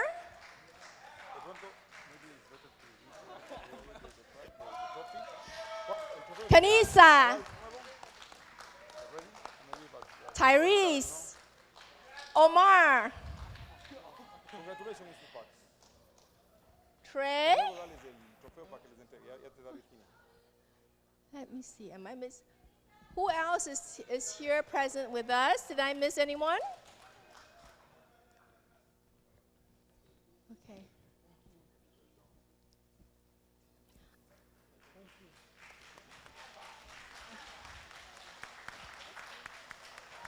Amber.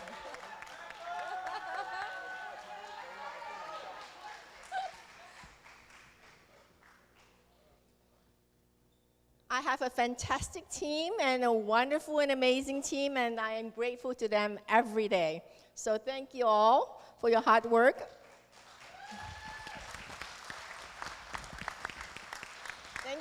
Thank you.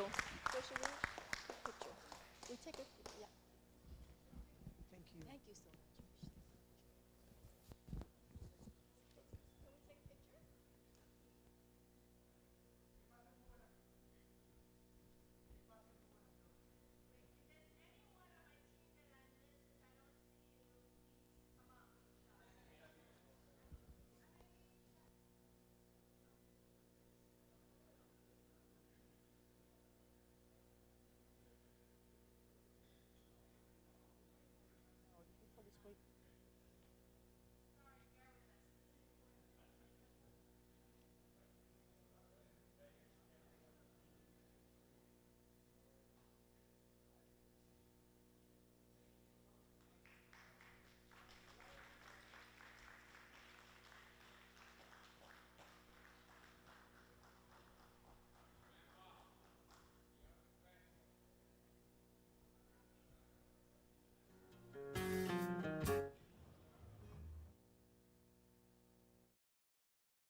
Ladies and gentlemen, we had an amazing men's singles finals, but we have an even better one coming up. It's the women's singles final here at the ITTF Pan American Cup. And now please welcome our players and officials.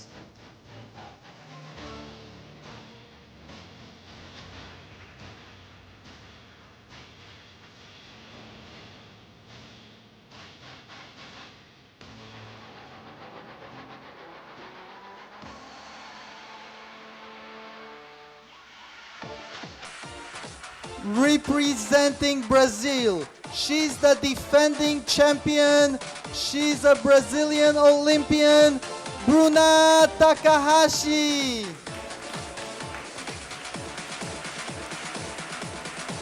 And representing USA, she's born and raised in the Bay Area, she's a four-time Olympian, Lily Zhang.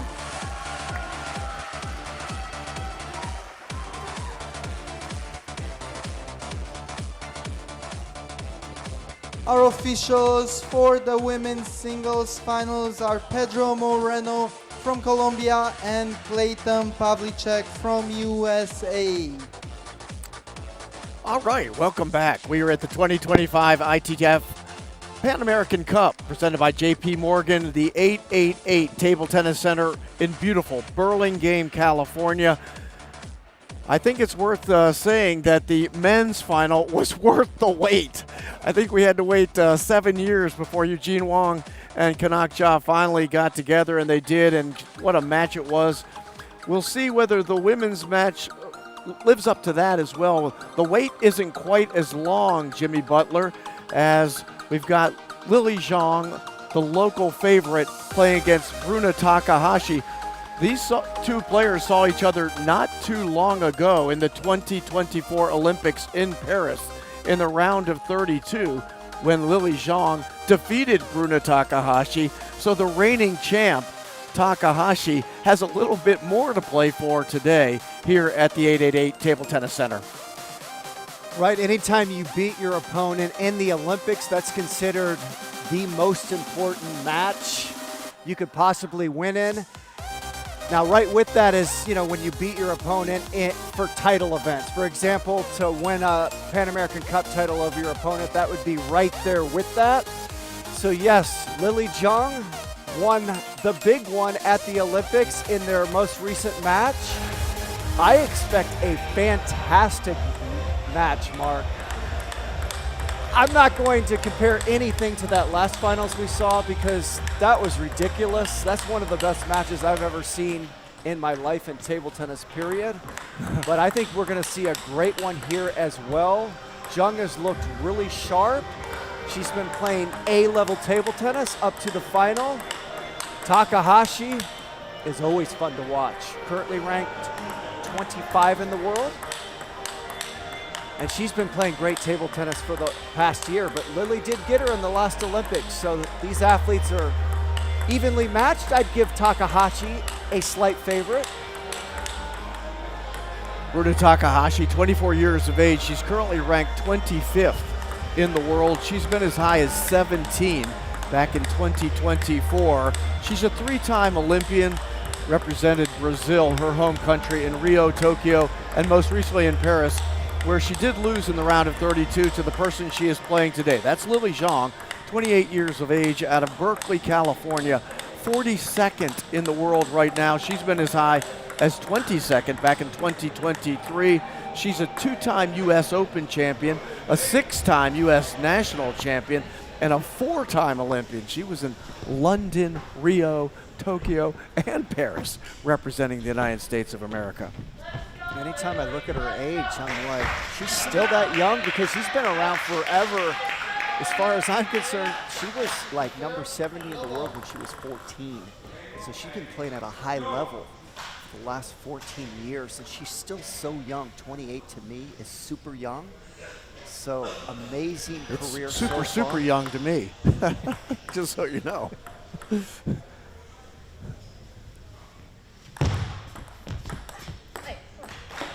And Lily Zhang does take the first point of the match.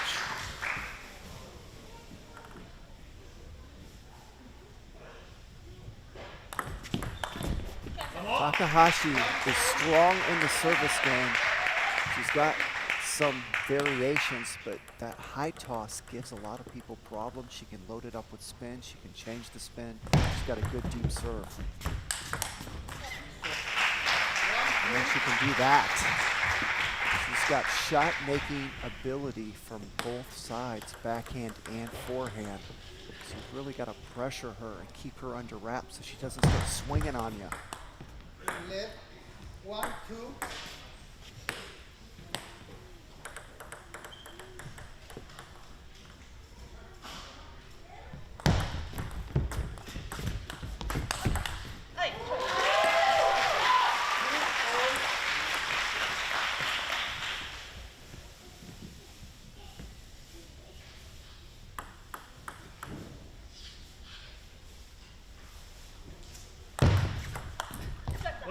There's that serve.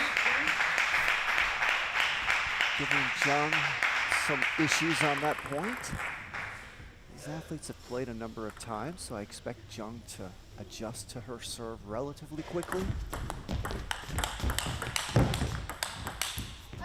Nice exchange there between the two players who have met 14 times historically in international competition. Bruna does have the edge to this point. She's 8-6 against Lily.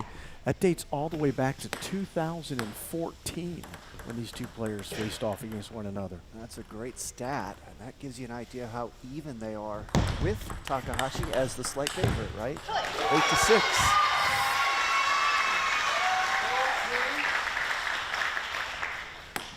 One thing I've noticed about Jung this tournament, she's playing unusually well compared to what I've seen lately of her. She's been so good for so long. I think she kind of reached a plateau there. She's actually gone down a little bit in the world rankings. She's been as high as 22. She's right around 44. Got the stat right in front of me. And so I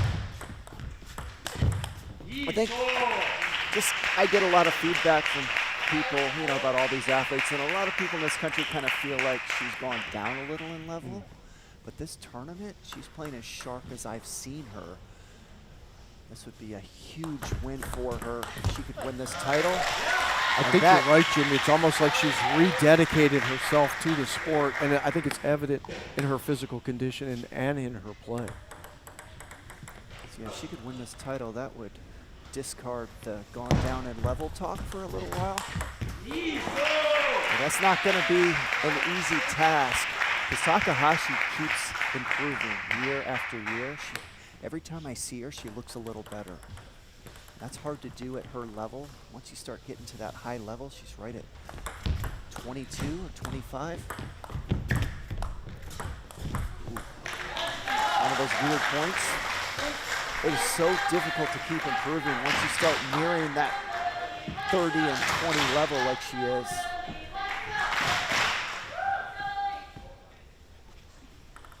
Jung will tell you the same thing. She hit 22. She's now dropped into the 40s. Very difficult to improve once you get to that level.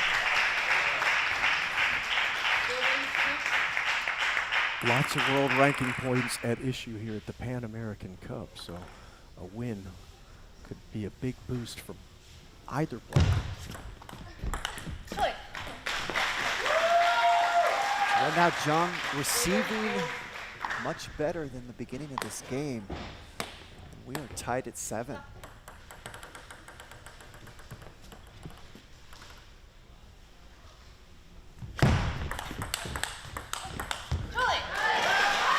Good exchange between the two players. Started with a fast, long serve off the paddle of Lily Jung. Takahashi responded, got in the rally, but it's Jung who has the lead.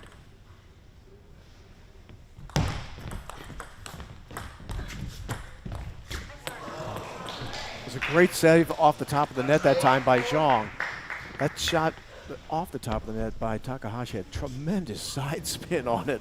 From my angle, it looked like it almost took a right angle. Sure did. I had no idea it had that spin till I saw it just veer off the side of the table. And that's the Lily Jung backhand right there. Takahashi put a lot of force on her opening backhand there, and Jung just re-ripped it with even more force.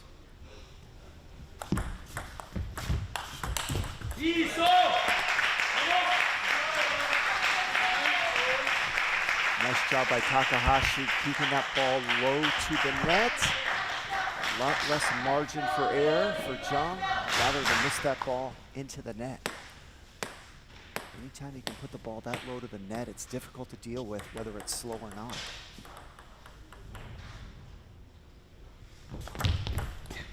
Oh, great serve that time by Lily Jung to get to game point in the first in this best of 7 for the championship, the Pan Am Cup.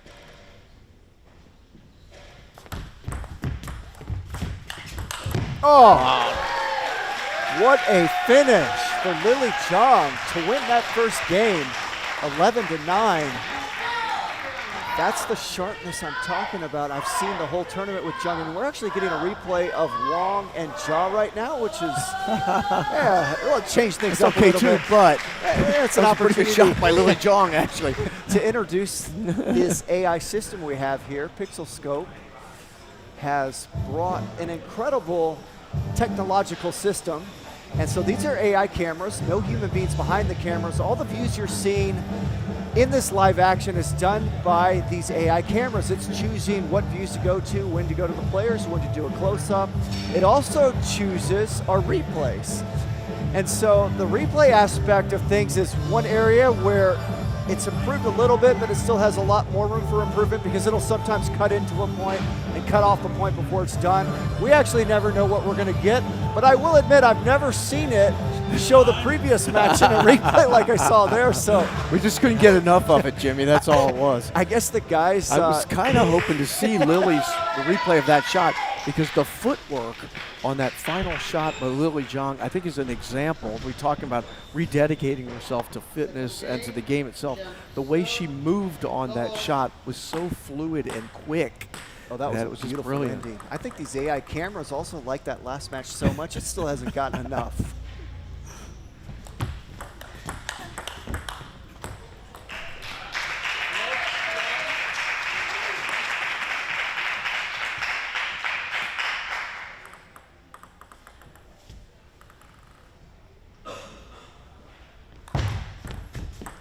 Oh, nice flick.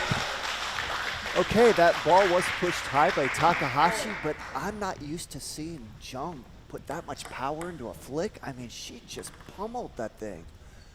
She is sharp right now. So it's very difficult.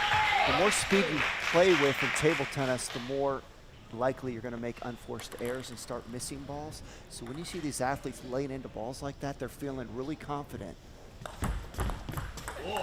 And really, Jimmy, I think that's the way you've got to do it. If you kind of half hit the ball, it's almost like there's more opportunity to miss it than if you just go ahead and follow through completely.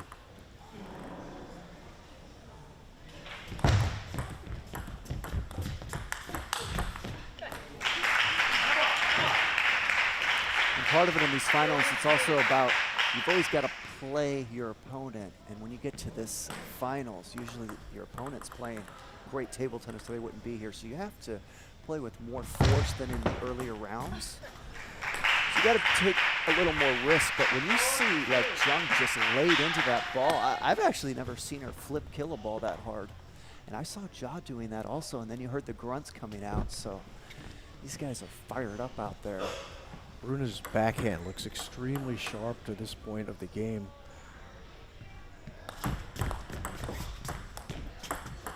It's something she defeated Daniela Ortega in one of the matches to get to this final, and it wasn't very sharp there. It's almost like she's gone and worked on it and sharpened it up for this match. Oh, great forehand that time. A forehand block by Lily Jong. That's too good. What a shot. I can promise you that Takahashi's not going to play to that racket the next shot. She's going to try to find that body. That's what happens when your opponent does one or two of those against you. It reminds you to try to go into the body a little more.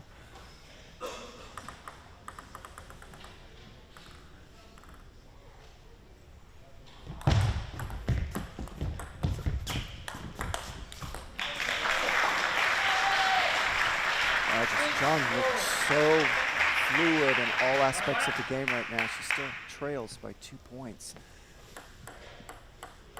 She's really in a good rhythm.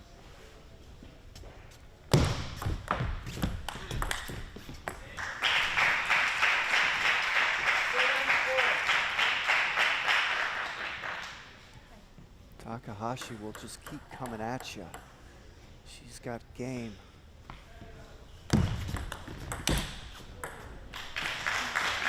She went for a rare backhand flat hit right there. That's my favorite shot. I used to live by that shot. You don't see the athletes in 2025 attempt that very often anymore. It's dominated by the spin game. She tried to smack that ball.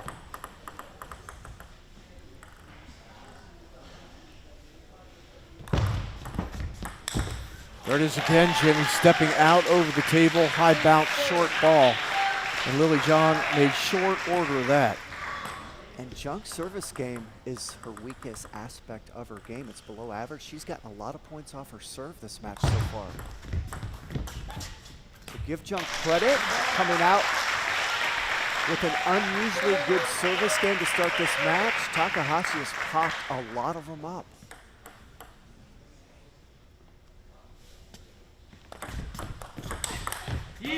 That's a good solid backhand flip by Bruna Takahashi to regain the lead at 8-7 here in game 2.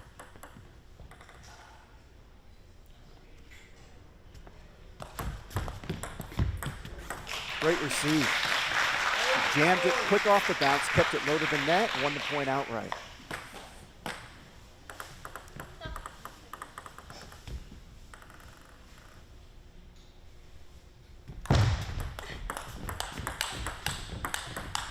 Oh, great job by Zhang finding the body of Takahashi throughout that point.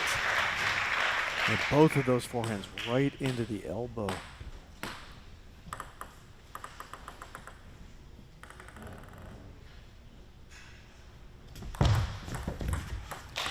Takahashi And really jam that receive. With game point here in game 2. Another good serve by Zhang. One of the big differences of this match, besides the fact that just Zhang's in a nice rhythm, is her service game is unusually effective so far. Oh, beautiful backhand from Bruna Takahashi. Changed up Zhang down the forehand side. That was staves off one game jaw-like point. there. We saw him do that a lot the last match. That's a great shot. Into the body that time, and we're tied at 10.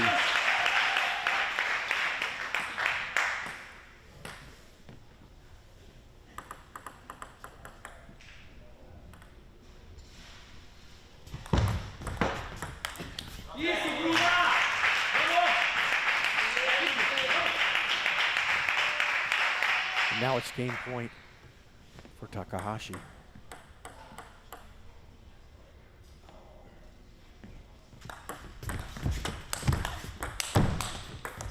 How did Zhang recover? That game was over, Mark. I mean, I was ready to Should call have been that over game. twice. That's an For great unbelievable blocks. recovery by Zhang. Remember that point, if she somehow was able to win this game now.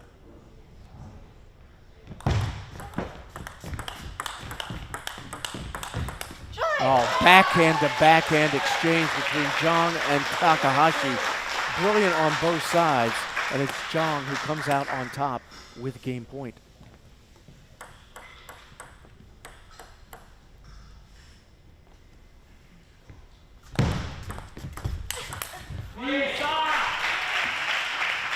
Bruna Takahashi is a true fighter. She does not give up easily. We saw that last year in the finals when she defeated Amy Wong in 7 games. The emotion that she expressed in that contest was just exceptional. Compared to that last year's match, she's unusually quiet in this match.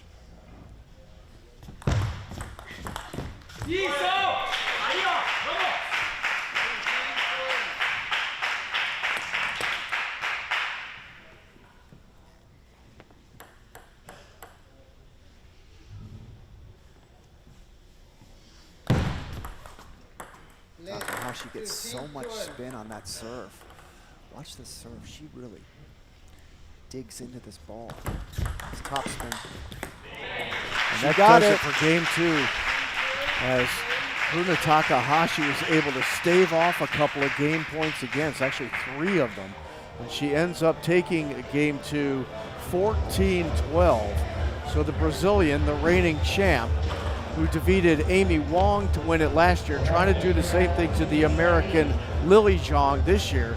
She did beat Lily on the way to the final last year, but it was Amy Wong who was involved in that 7-game battle in Corpus Christi. And Lily Zhang, I will just say, just watching Lily right now in the corner with Coach Gao, she's kind of massaging her right elbow and the inside of her right arm, Jimmy. I don't know if something's happened that has impacted her physically, but it does seem like that Lily Zhang may be having some issues with her playing hand. Yeah, you're right, Mark. I actually saw her after her last match win, and she had her coach, Gao Jun, rubbing her arm. So I went over and asked her if she's having an issue, because that's actually my specialty. I'm a muscular specialist, so I was asking if she's injured, and she was having problems with her tricep area. So she was trying to get that loosened up. So yeah, I did see her out there with that kind of body language you just described. Now, with that being said, the way she's playing, I don't necessarily think it's affecting her thus far, or it's not really making her play worse, but obviously she's feeling something there. Love one.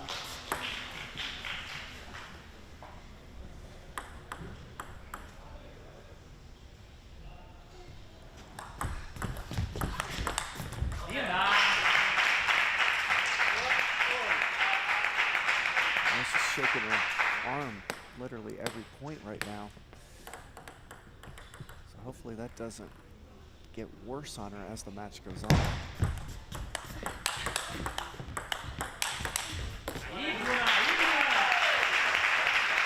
Saw her wince just a bit there, and when she's receiving serve, she actually has her arm under the table, kind of loosening it in some fashion.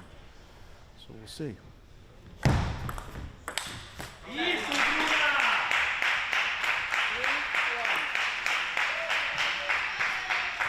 Well, that second game was a tough loss for Zhang. Anytime you're up 10-8 and you lose a game, she had a chance to go up 2-0. Difficult to deal with mentally.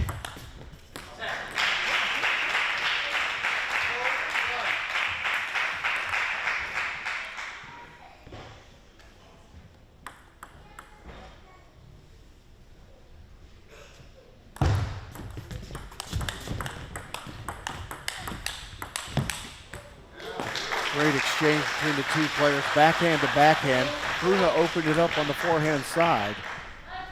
And it's Lily Zhang who takes the point and draws within 2. Game's tied at 1 apiece here. Best of 7, women's final, ITTF Pan American Cup for 2025.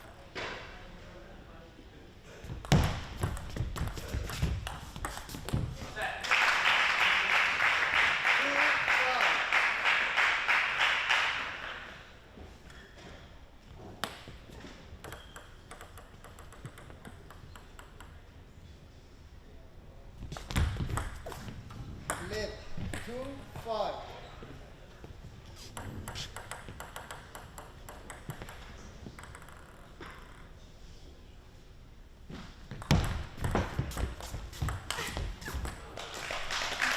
That's a nice break there for Zhang, because Takahashi had a great receive.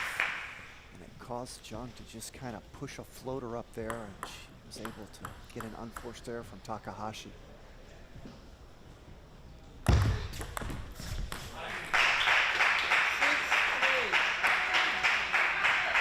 Takahashi good at varying the spin on that high toss. She'll go side under, sometimes side top. She might give you a little less spin. There's 2 serves in a row.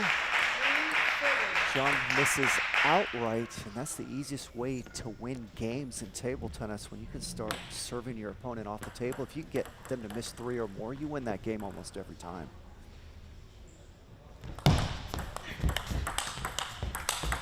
Oh, that's too good. What an angle.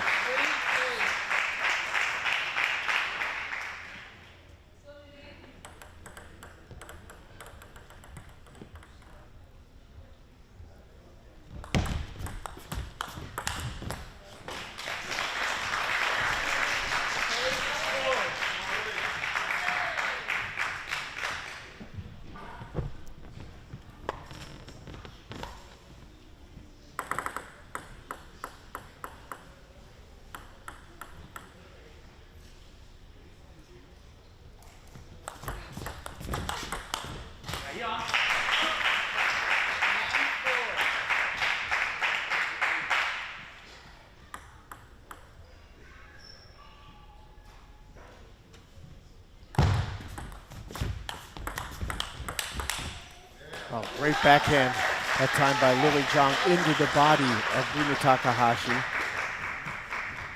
Now 5-9 here in game 3.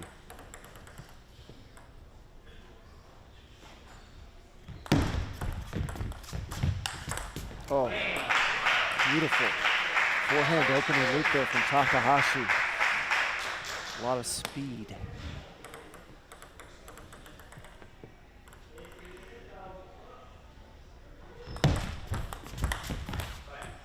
And that does it for game 3, an 11-5 victory for Bruna Takahashi. I'm wondering whether Lily Zhang is going to be able to shake this apparent distress out of her right side. You know, I obviously played a lot of different sports, not table tennis, suffered a lot of injuries in game, to be sure, but certain sports you got to get away with it because you can protect that part of your body as you're playing.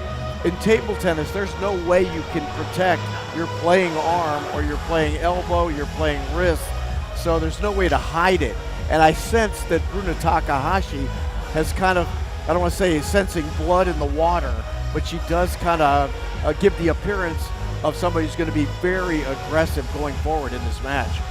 Yeah, and there's no doubt Zhang looked totally flat that game, and she did not look flat those first 2 games. So, you know, that was a poorly played game by Zhang. And so, obviously, the injuries affecting her bare minimum mentally, more likely such a physically good point, too. Jimmy, that when you're injured or sick, it is about the injury and sickness ultimately, but it's the impact that it can have also on your mental. So I think they might be taking an injury timeout. I think they are. I said a medical timeout here for Lily Zhang. She's getting some work done on her right arm, and you could see it particularly late in game 2. It was almost like she kind of grasped at her side at one moment and then started self-massaging that right arm. And now she's got a physical therapist trying to do some adjustments perhaps, and well, I'll tell you what they're find some doing. comfort. They're right next to us, so I can see. So it's her tricep, and he's trying to loosen up her tricep muscle. So he's pushing into it and using his techniques to try to loosen it up. So she probably has a strained, or you could call it a pulled tricep muscle. I've pulled my muscle so many times, I can't even tell you. And so I actually got into the field of muscles because I had to learn how to fix you've myself. talked about this before, and really I think that's important as an athlete to really understand your body, and particularly in a sport where you're using a repetitive motion every day of your life. You're training for hours on end, and there's so much focus and concentration put on the playing arm. It's kind of like a pitcher in baseball, but a pitcher in baseball only pitches every 5 days. And nowadays, they only pitch into the 5th inning. You know, they reach 100 pitches, they're pulled. You know, it's a lot of stress and strain. And sometimes the only answer, Jimmy, is rest. But we're in a medical timeout right now for Lily Zhang, the American competitor in the 2025 ITTF Pan American Cup Finals, presented by JP Morgan. And we can see the effort that's being undertaken to find some comfort for Lily, to see whether she can get out there and get into this game. She did win game 1, 11-9, 14-12 loss in game 2, and in game 3 you could tell that Bruna Takahashi, who is a true athletic competitor, was attacking Lily with all the force that she could, and Takahashi won that 11-5. So right now the therapist is actually working on her lat muscle, but he started out working on her tricep muscle, then he went a little bit to her middle deltoid muscle in the shoulder, then he went to her lat muscle, so he's kind of loosening several muscles, but I'm pretty confident it's in her tricep because that's what she told me, and I actually was out there talking to her, but he's working a couple other muscles around it as well. But yeah, she strained that muscle. It's a strained muscle. That's what's happening. It's probably got a little worse as the match went on because she looked good the first 2 games. The problem with strained or pulled muscles is as soon as you start using them, they tend to go downhill. because she had several hours to rest before her last match and she didn't have to use it. So that's probably what's going on out there. And I do agree with trying to push into it to loosen it. That's all I do. I just push into my muscles. I don't have to do anything else. Anytime I'm injured, I loosen the muscle. Once I loosen it enough, it's fixed. It's interesting. I've had a similar experience, and I almost use mental breathing techniques and using your mind to try to send the message to the muscle to relax. But in the middle of a match, as you are here, a championship of a major international event, you know, trying to get yourself back to even playing strength is extremely difficult to do. But I know Lily Zhang is a competitor. She's a fighter. She does not want to default at this point of the match. I would be shocked if she didn't go out there and at least try to play on it again. Yeah, I agree with you. I don't think she'll default. But definitely the best chance you have on a strained muscle is to loosen it through manual pressure. And what I do is I loosen it as much as I can for the time I have. In her case, I need to get like an official understanding. Is it still 15-minute timeouts, medical timeouts? It used to be when I played. I don't know if that's what they get now. But you press into the muscle the full amount of time. If you're lucky, it gets a little better. If you're unlucky, it doesn't get much better. But that's the quickest way I know of to fix those kind of problems. So not only work on myself, but I've been working on clients for 27 years now. In some cases, I work them like 10, 15 minutes, it goes away. Those are the minor cases. Some cases, it takes 10 to 20 hours. Or 10 to 20 days. So, right. Yeah. You know, in hockey, literally, you know, you get the wrong injury, even a muscle strain of types can linger forever. You probably play through it in that sport. Well, but you're in right. table tennis, you can't really play through an injury to the most important connection between your mind, your body, and that paddle. Yeah, tough to deal with a strained muscle in your arm. That's for sure.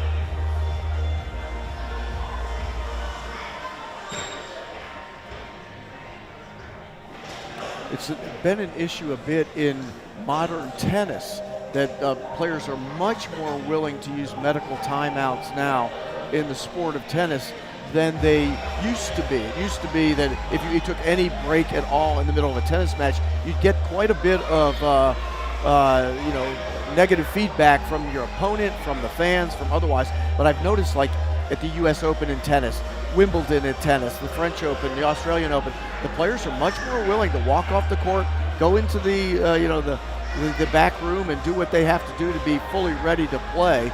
And it looks like Lily Zhang is getting close to being able to come back here.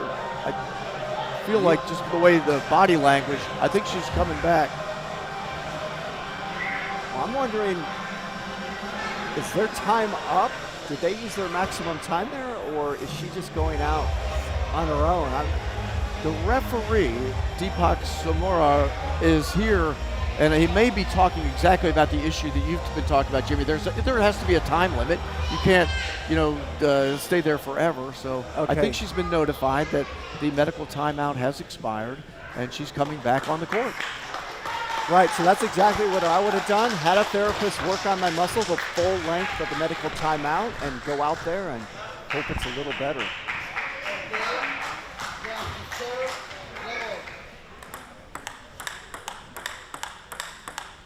In the show of good sportsmanship, Takahashi hits some warm-up balls, and we're ready to play.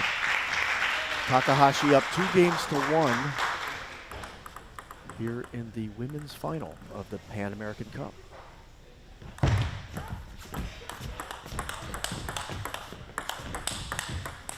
And Zhang didn't look any worse for the wear on that point.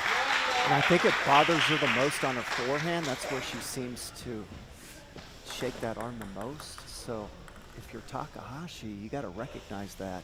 Make her work that forehand more. 1-all.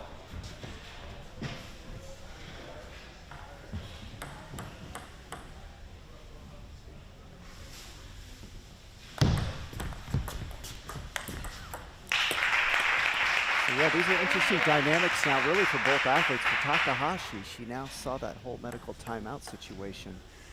Now, mentally, she's got to deal with an opponent who's acting like they're injured. And I mean, acting like, of course, she's injured, but, you know, if you're Takahashi now, she's got to see, okay, is this limiting Jung in any way? Can I take advantage of that in some way? Or is she still able to play all of her shots? It's a really good point, Jimmy, because although I'm sure these two young ladies are friends, this is business out there right now. This isn't a...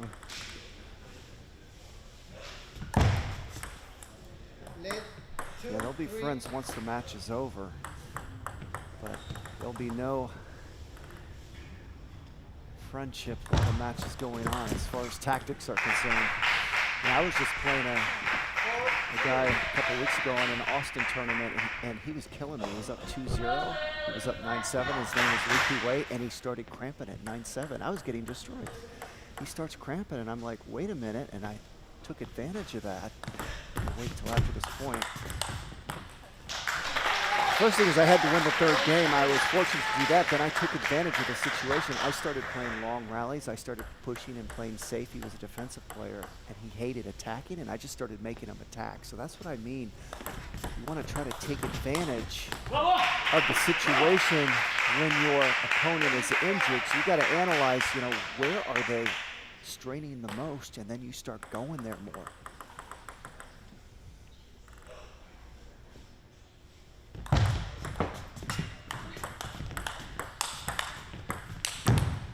What is interesting, Jimmy, because I often like a table tennis match to boxing. Not that anybody's punching anybody, but it is about feeling out the opponent. And when you see a weakness, that's part of the sport. You have to expose the weakness. Oh, that's a good shot from John. It's a good sign that she was able to complete that shot with her arm issue. The fact that she could do a full stroke like that and lay into it pretty good, it's a good sign for her. That's a great placement shot there by Takahashi. Wasn't an unusual amount of speed, but she put it right into the body of Jung, won the point.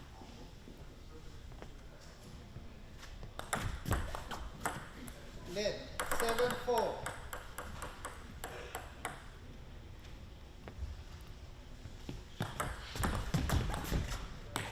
Nice receive. Saw Ja do a lot of that the last match. Jung came in and jumped on that ball right off the bounce. Also kept it right at the net, won the point outright. So those really quick cuts can win you points outright. You can pull them off. Oh, that's just a great shot there by Takahashi. Once again, finding the body of Jung.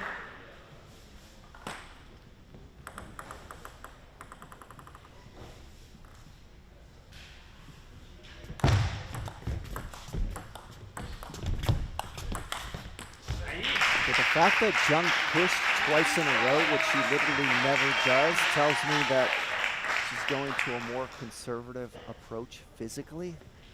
She didn't want it. That's her best shot, her opening backhand. She actually just turned it down twice on a push. A nice receive return that time, stepping out to the left and driving the ball to the right. And no distress apparent on that shot.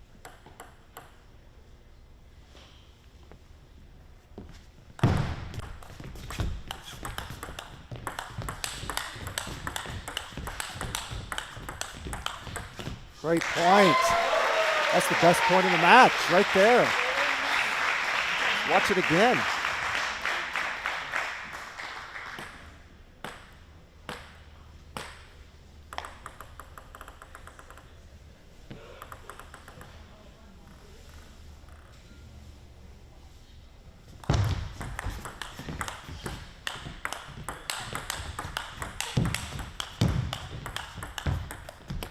Another great point. Back-to-back long rallies between these two young ladies, and Lily Zhang takes them both.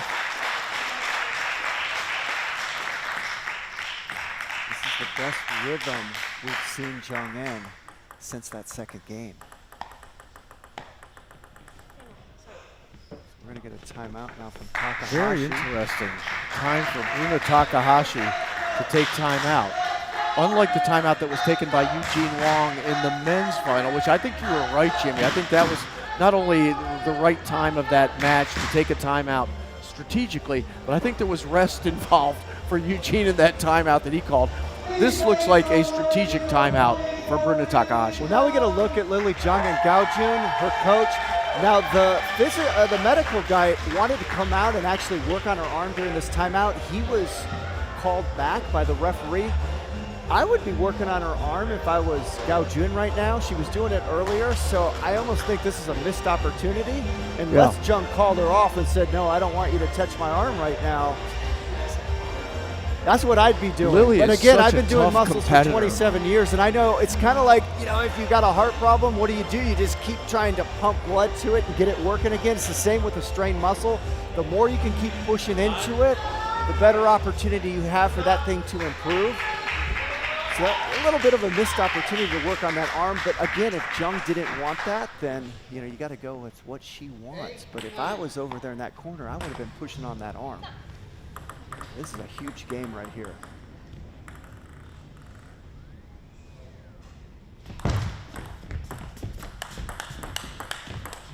And out of the timeout, Zhang comes up and ties things up at 9.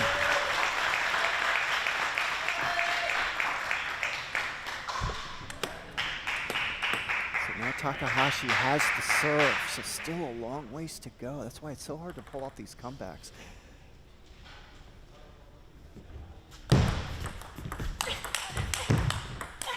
Oh, big swings on the forehand by Bruno Takahashi. First two landed. The third one went off the top of the paddle into deep left field. And with game point is Lily Zhang.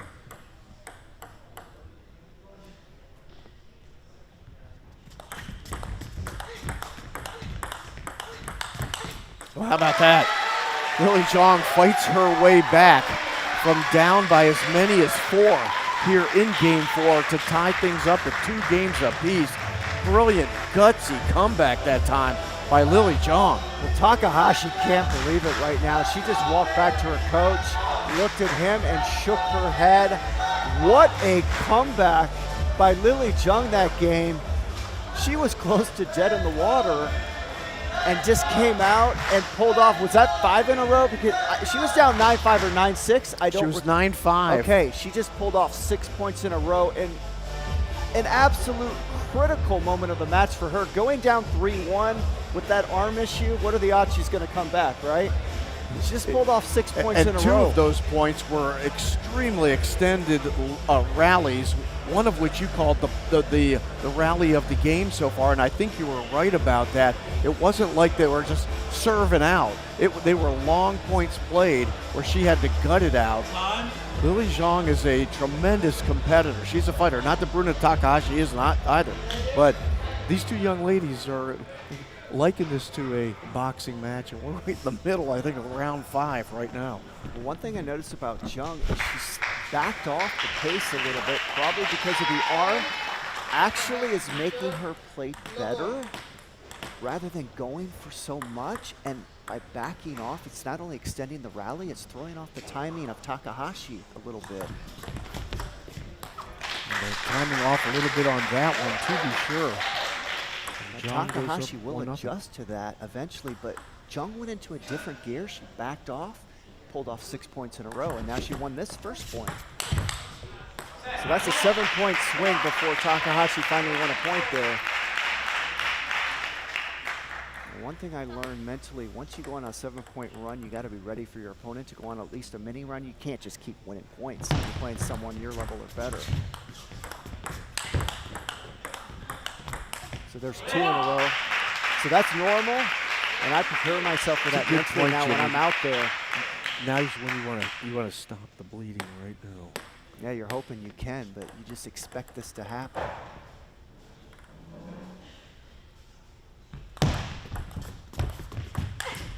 And that's one way to stop it, is get your opponent to make an unforced error.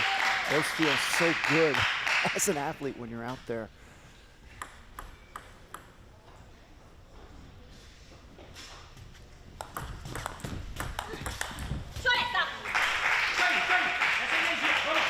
you're going to start hearing a little more emotion from the vocal cords of Takahashi. She's been very quiet up to this point, but she's now feeling. Big swing there. She is feeling it. She has now come from a. It's also easy to kind of lose a little bit of your intensity when someone takes a 15-minute timeout. That's not easy to deal with.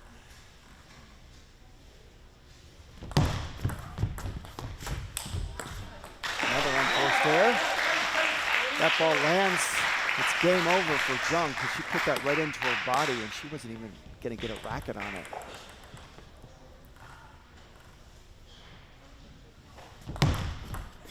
Oh, great serve by Lily Jung. Just tremendous spinny serve and tied at 4.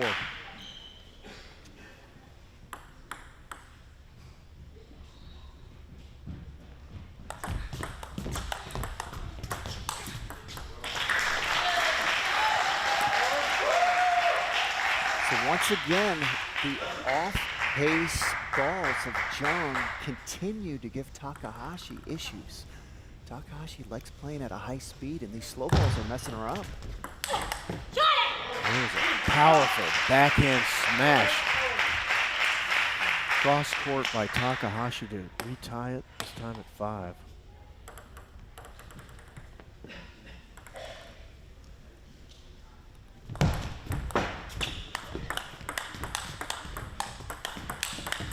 Oh, great point. Let's watch that point again. Takahashi loves to play speed. It is not easy to outspeed her.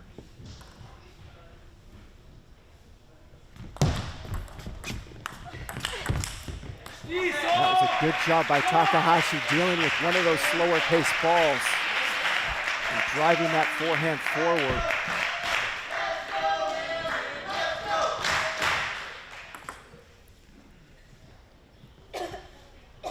The momentum has swung after that 7-point run there. Now Takahashi's won 7 out of 12. So not a big run for her, but that's what you expect to happen.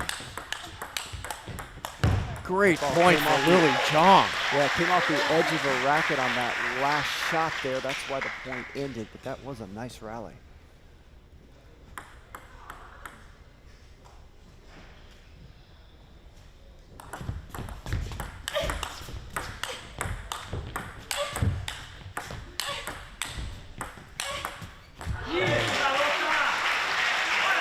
Putting Lily Jung on the run that time was Bruna Takahashi. It's rare you see Jung back from the table fishing.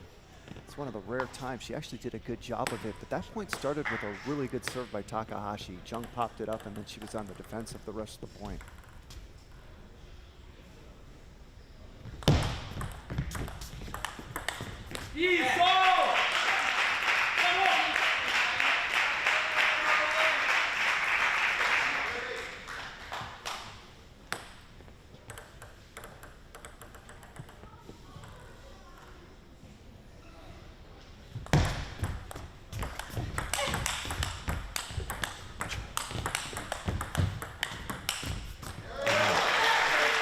Another great rally between the two young ladies. That off the net now off Takahashi, but Lily Jung backed off the table but stayed relatively aggressive with both the forehand and backhand.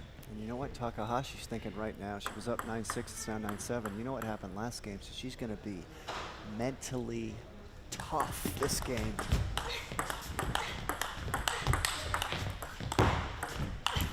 Great save off the net that time by Lily Jung. The ball actually looked like it went sideways off the net, and she was able to save it and win the point. Great hands by Jung. That was really difficult to deal with. But again, the off-pace nature of her slow ball gave Takahashi problems there. Oh, I don't know. That looked like it might have been the side. Let's see what they call it. Yeah, I think they called it the side. And I think that's the right call, Gene. It looked like it. We've got a pretty good angle from the way we're looking at it where we're at. And it's now game point for Bruna Takahashi of Brazil. Those balls are so controversial. No matter what you say, there's going to be a bunch of the spectators watching this and the viewers disagreeing with you, so I'd like to stay out of them. Well, they disagree with me anyway on just about everything, so I'll just go right out on a limb.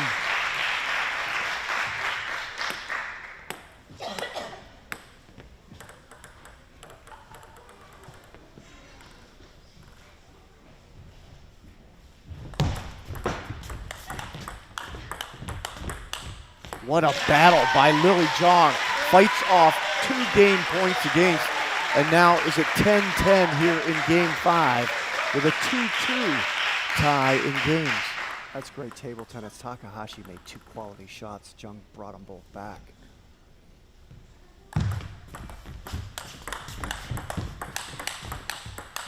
How good Another is that? exchange, and it's game point for Lily Zhang.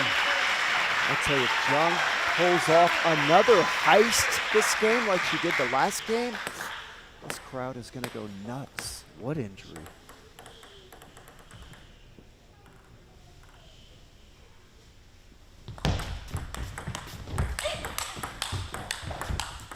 Oh, Bruna got a bit of a break there off the top of the net. Otherwise, that point was setting up for another master class in a long rally exchange. Another quality point. Once again, Zhang just saving all kinds of quality shots from Takahashi.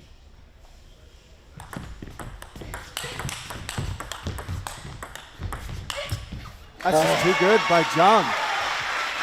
Once again, went speed to speed. What won Zhang the point? She backed off, played a slower ball. Takahashi missed the shot. So that's been the theme of this match. When Zhang changes the pace, it's been very successful.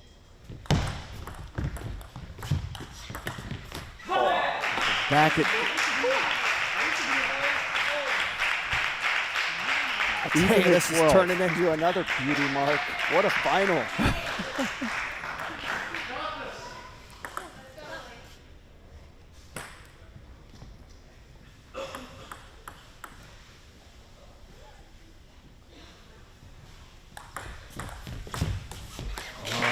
rush forehand that time by Takahashi. Didn't quite catch enough of the ball. And once again, with game point, it's Lily Zhang. Her 3rd of this 5th game.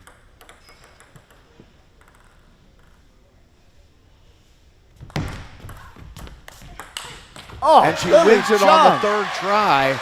And Lily Zhang, despite being in apparent distress earlier in the match with her right arm, has now taken a 3-2 lead in this best of 7. Well, she stole another game, Mark. I mean, she was out the game before. She was out that game. I believe it was 9-6. And she pulled off another heist and now leads this match 3-2. Man, if you're Takahashi, you're just sick right now. I mean, that's devastating and to it lose really 2 games in a row like that. And Jimmy, it wasn't like the points came easy either. There were long battles, long rallies, long difficult shots. Takahashi wasn't missing. There weren't a ton of unforced errors. Lily Zhang was making her miss. So it was not an easy comeback at all. Totally agree. Takahashi didn't lose those games. Zhang won those games. But nevertheless, if you're Takahashi, that's difficult to deal with. It's hard to stomach. Yeah. So you got to feel for her. But man, what a match this has turned out to be. And I really believe that injury or that strain to Lily Zhang's arm has actually made her play a better strategy because she's backing off more than normal. She's just not trying to just go speed to speed as much as she was before. Because Takahashi loves playing speed, but Zhang has been backing off on balls more than normal, and it's giving Takahashi fits. When I say it's giving her fits, she's still within 1 point of winning all these games. But that's been the difference because they're both playing great table tennis.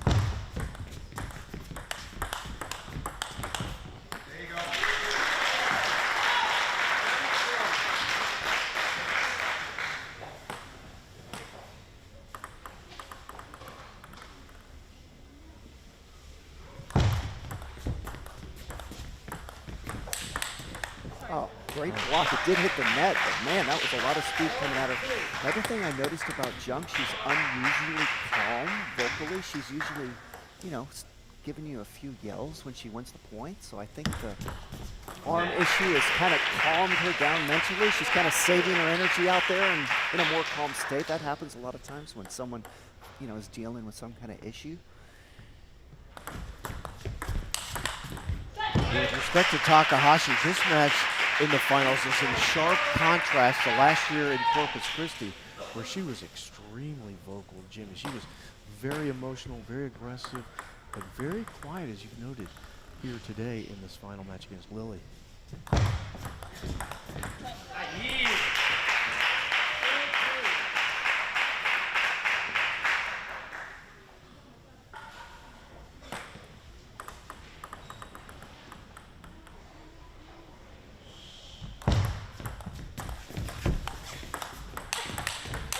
Oh, that is so good. And we had the perfect angle mark of that angle right there. That went right in the direction of where we're sitting, and the speed and the force on that ball was impressive.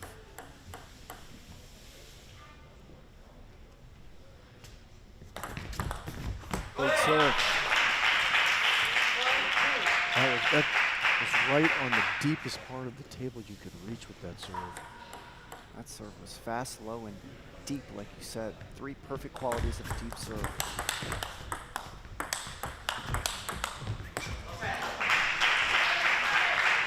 Right now, Takahashi in a great rhythm.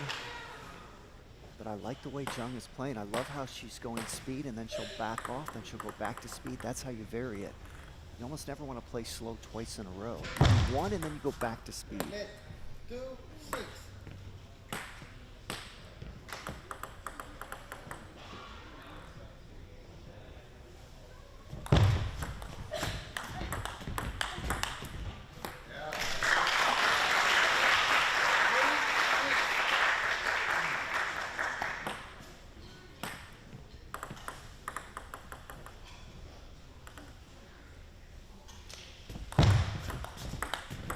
Oh, what a shot. What a shot. How about that creativity on the forehand? Let's watch it again. Watch this right there. And then the fact she can finish that hard, that arm's doing pretty good.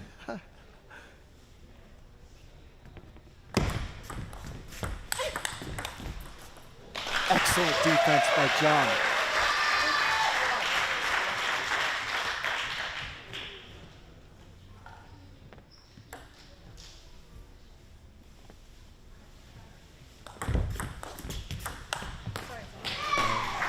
One of the few unforced errors that Bruna Takahashi has made in this 6th game. And That actually, ball popped up high. That looked like that one she could have put away. it did, but when the ball hits the net, we usually consider that a difficult ball to deal with no matter what, because it throws off your timing so bad. But I agree, that was up there for the taking. Still difficult to deal with. And Lily Zhang has battled back to take the lead here in Game 6 at 7-6, I'm impressed leading with 3 games to Takahashi. 2. Her composure is staying really calm and strong.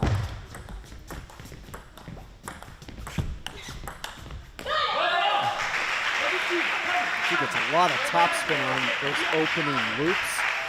Ball's not fast, but it was the topspin that's difficult to deal with. You saw Jung miss that off the table. We've seen that a number of times. See, a nice high floating banana backhand flip gave Takahashi problems. She doesn't like those high arcing slow balls at all. There's another one. It's counterintuitive, but I think you're right, Jimmy. The slower the ball's going to Takahashi, the less she likes it.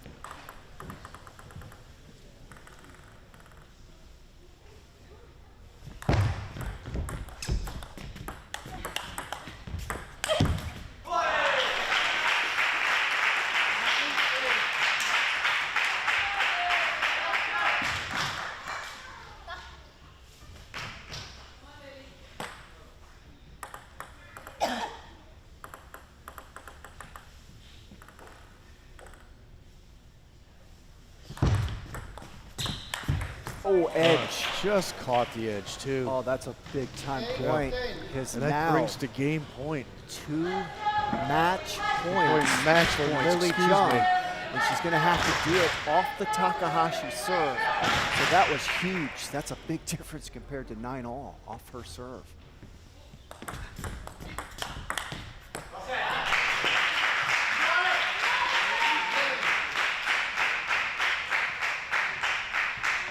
Okay, so Lily Jung still had her timeout left. You know, that medical timeout, I kind of felt like she lost her timeout, but she's still got another one in the bag. Yeah. So, Head coach Gao Jun is going to have the conversation. You can see that Coach Gao actually called out to Lily rather than play that point to call that timeout right there. So that seemed like it came from the bench, and Lily acknowledged it, called her timeout, and is now talking with Coach Gao. yeah, Lily Jung turned around and looked at Gao Jun. I'm not sure if Lily was asking her, should I call a timeout? I don't know what happened there, but Gao Jun ended up calling it.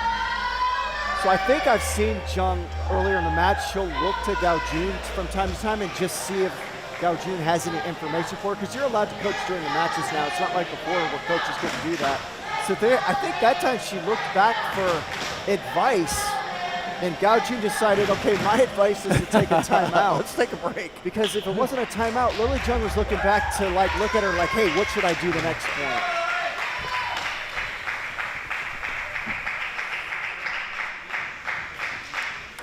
Here we go. Match point number 2 for Jung.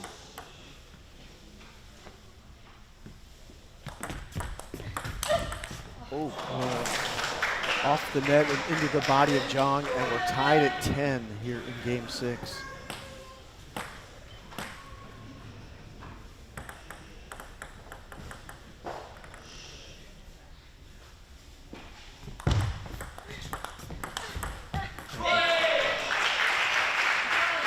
Takahashi staves off 2 match points and now has game point for herself. That time she dealt with that slow, high-arcing banana flick well from Jung. Oh, I love that play by Jung.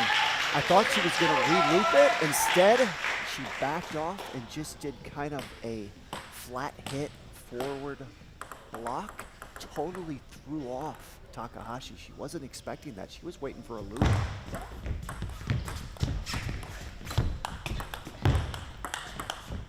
Great save off the top of the net by Lily there. Takahashi goes long, and once again, for the 3rd time in game 6, Lily Jung has match point. And we heard some vocal cords for the first time from Lily Jung.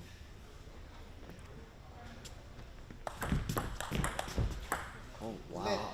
That was a really good receive. I didn't even see the lead, but it was a lead according to the umpire.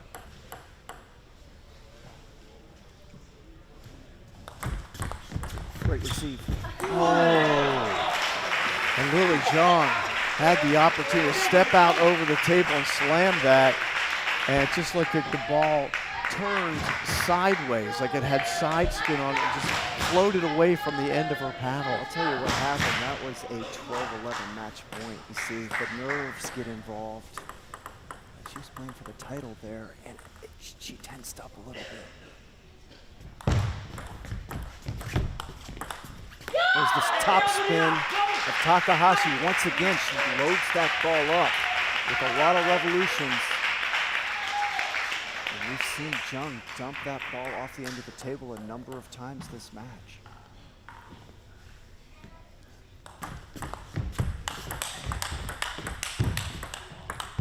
Oh, what a great exchange. 13-13.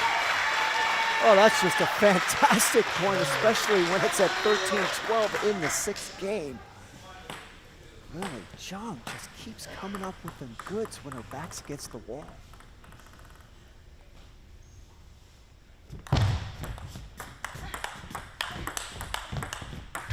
Oh. The ball hit the white line. It wasn't an edge, but it just threw Jung off. Had a little bit more of a high arc than normal, and Jung thought that ball was going to miss. 3rd game point for Bruna Takahashi here in game 6.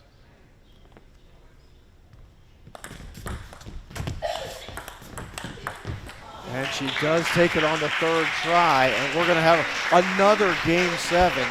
This time on the women's side of the draw. We had that in the men's side, and the American Canuck Jong came out favorably there. Let's see if Lily Jong can continue to battle and take game 7 here at the Pan American Cup. Well, Bruna Takahashi just saved 3 match points. So credit her. Her back was against the wall, and she just did a Houdini. Both of these young ladies deserve the cup as they continue to battle. It's interesting that in between the 6th and 7th game, Coach Gao has actually walked away from the corner for just a moment. I think she's getting water for Lily. Don't forget that. Don't forget to hydrate. Time. What a match.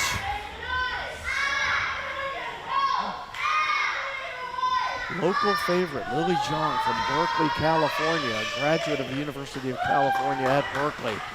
2-time U.S. Open champion, 6-time U.S. national champion, 4-time Olympian, battling the Olympian Bruna Takahashi from Brazil, and this is going the distance.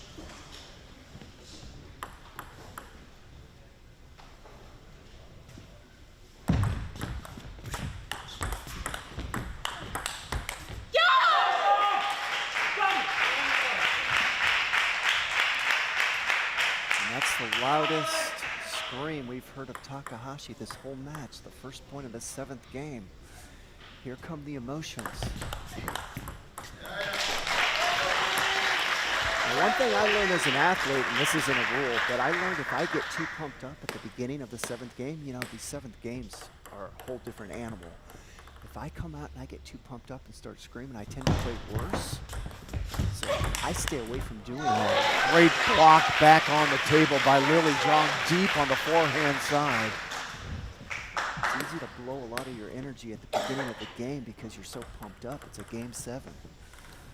Doesn't mean that's the case for her. I'm just telling you how I used to deal with it. That was an example. Looked like that stop block that you described earlier in Canucks match that Lily used with success, and now leads 3-1.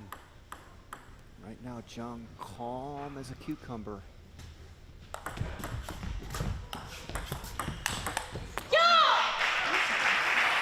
There's another emotional outburst from Takahashi.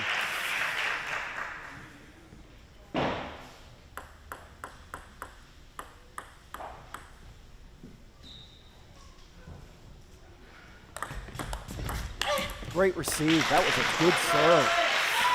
Right into the body of Jung, and she dealt with that nicely. Yeah, that serve was deep on the table too, Jimmy. It was not an easy ball to handle. Oh, it was low to the net. It was fast, and it had good length. All the qualities of a good deep serve, and Jung dealt with it.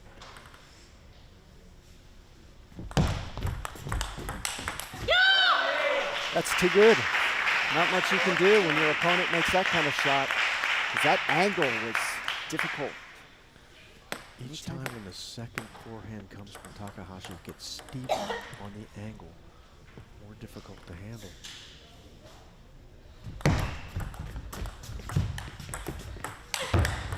Oh, great defense by Jung. Now she held up her hand and apologized because the previous push went off the edge of her racket. So I saw that happen. Now Takahashi dealt with it perfectly and made a nice driving shot there, but the defense of Jung was incredible to win that point. Jung has played great defense this whole match. Some of the best defense I've ever seen her play.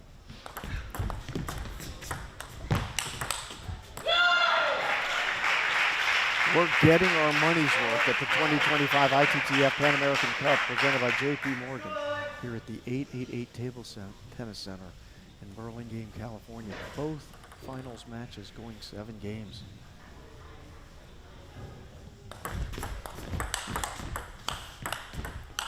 Oh my goodness, that's just way too good.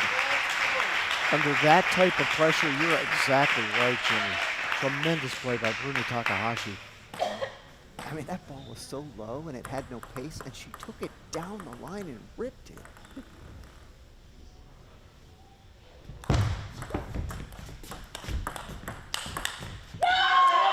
Wow, Takahashi is on fire right now these last few points. And she is very similar to the finals last year with that type of emotional expression.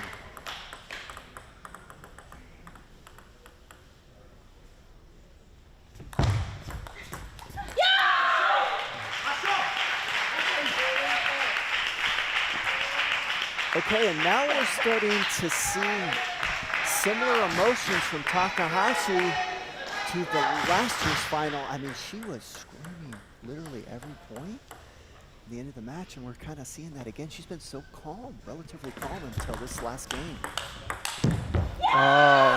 She's now run off 5 consecutive points to take an 8-5 lead here in Game 7. Maybe she was saving that emotion for this moment. Well, I'm not sure what you can do if you're Jung. I mean, Takahashi is just playing lights out right now. What a run. 6 in a row. That's a great serve.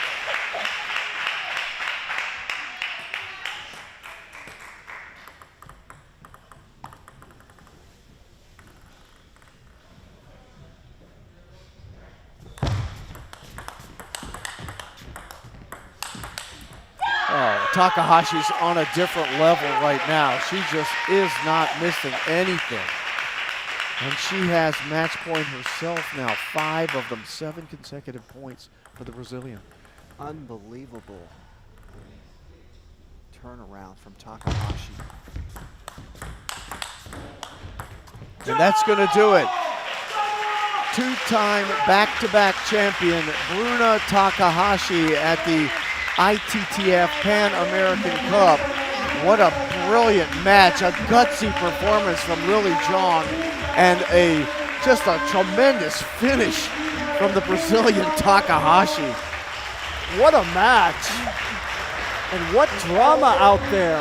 Lily Zhang, oh, I feel for her. She had 3 match points in that 6th game, and then she took a small little lead there the first half of that game, and then Takahashi just goes on a run like none other.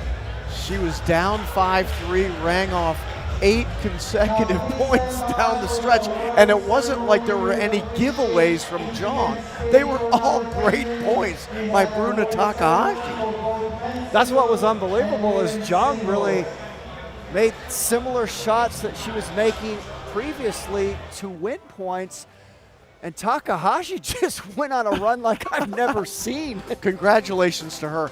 Congratulations also to Lily Zhang, not only getting to the finals, but obviously she was under physical distress. At one point in the match, I didn't think she was going to be able to go on, Jimmy. In Game 3, which she lost 11-5, you could see physically that she was adversely impacted. It was very difficult. Then she was able to come back in Game 4 to get 2-2.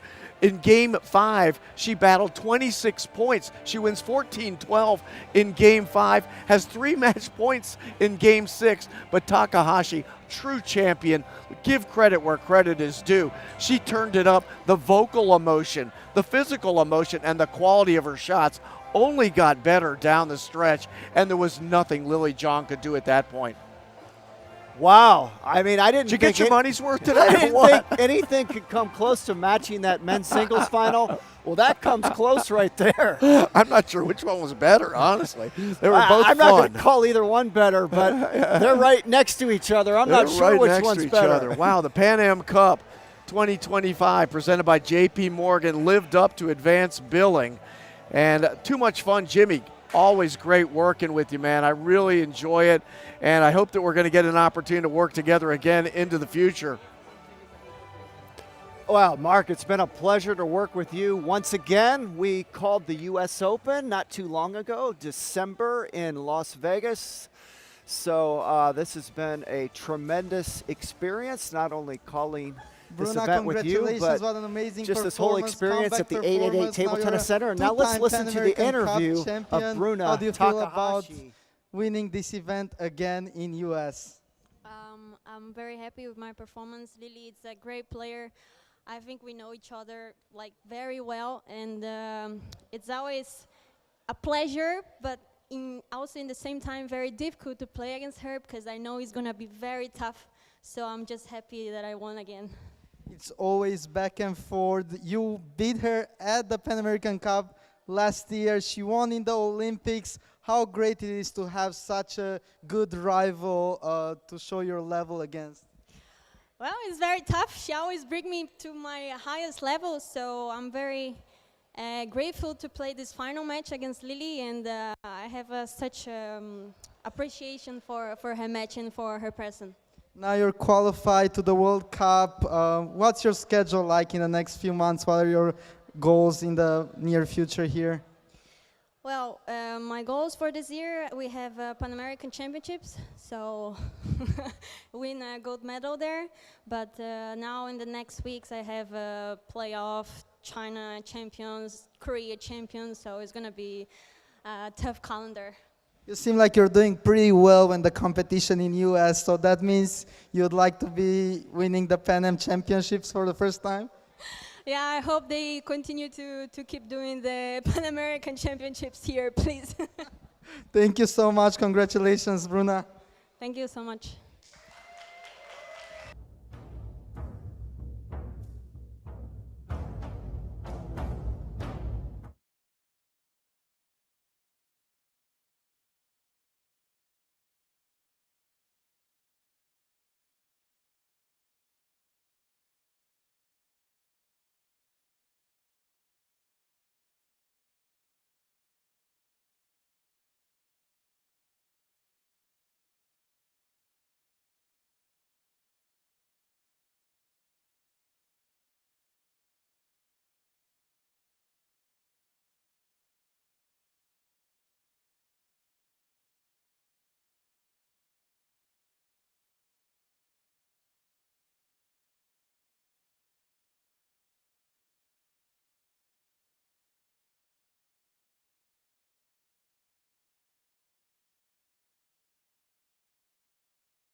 Gentlemen, please rise for the national anthem of Brazil.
Thank you. Let's please give a round of applause to all of our amazing players.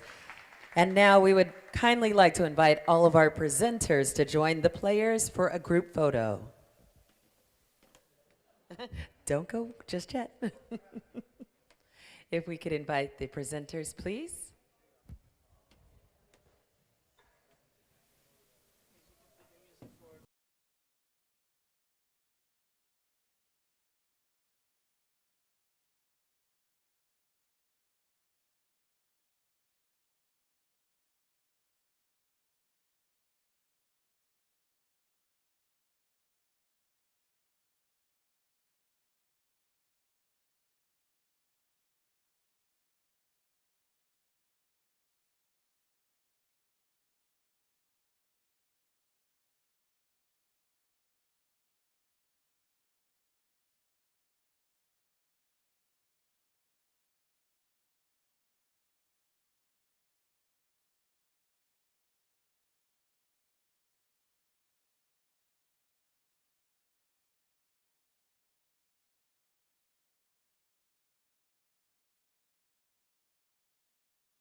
Please give a round of applause once again to all of our champions today.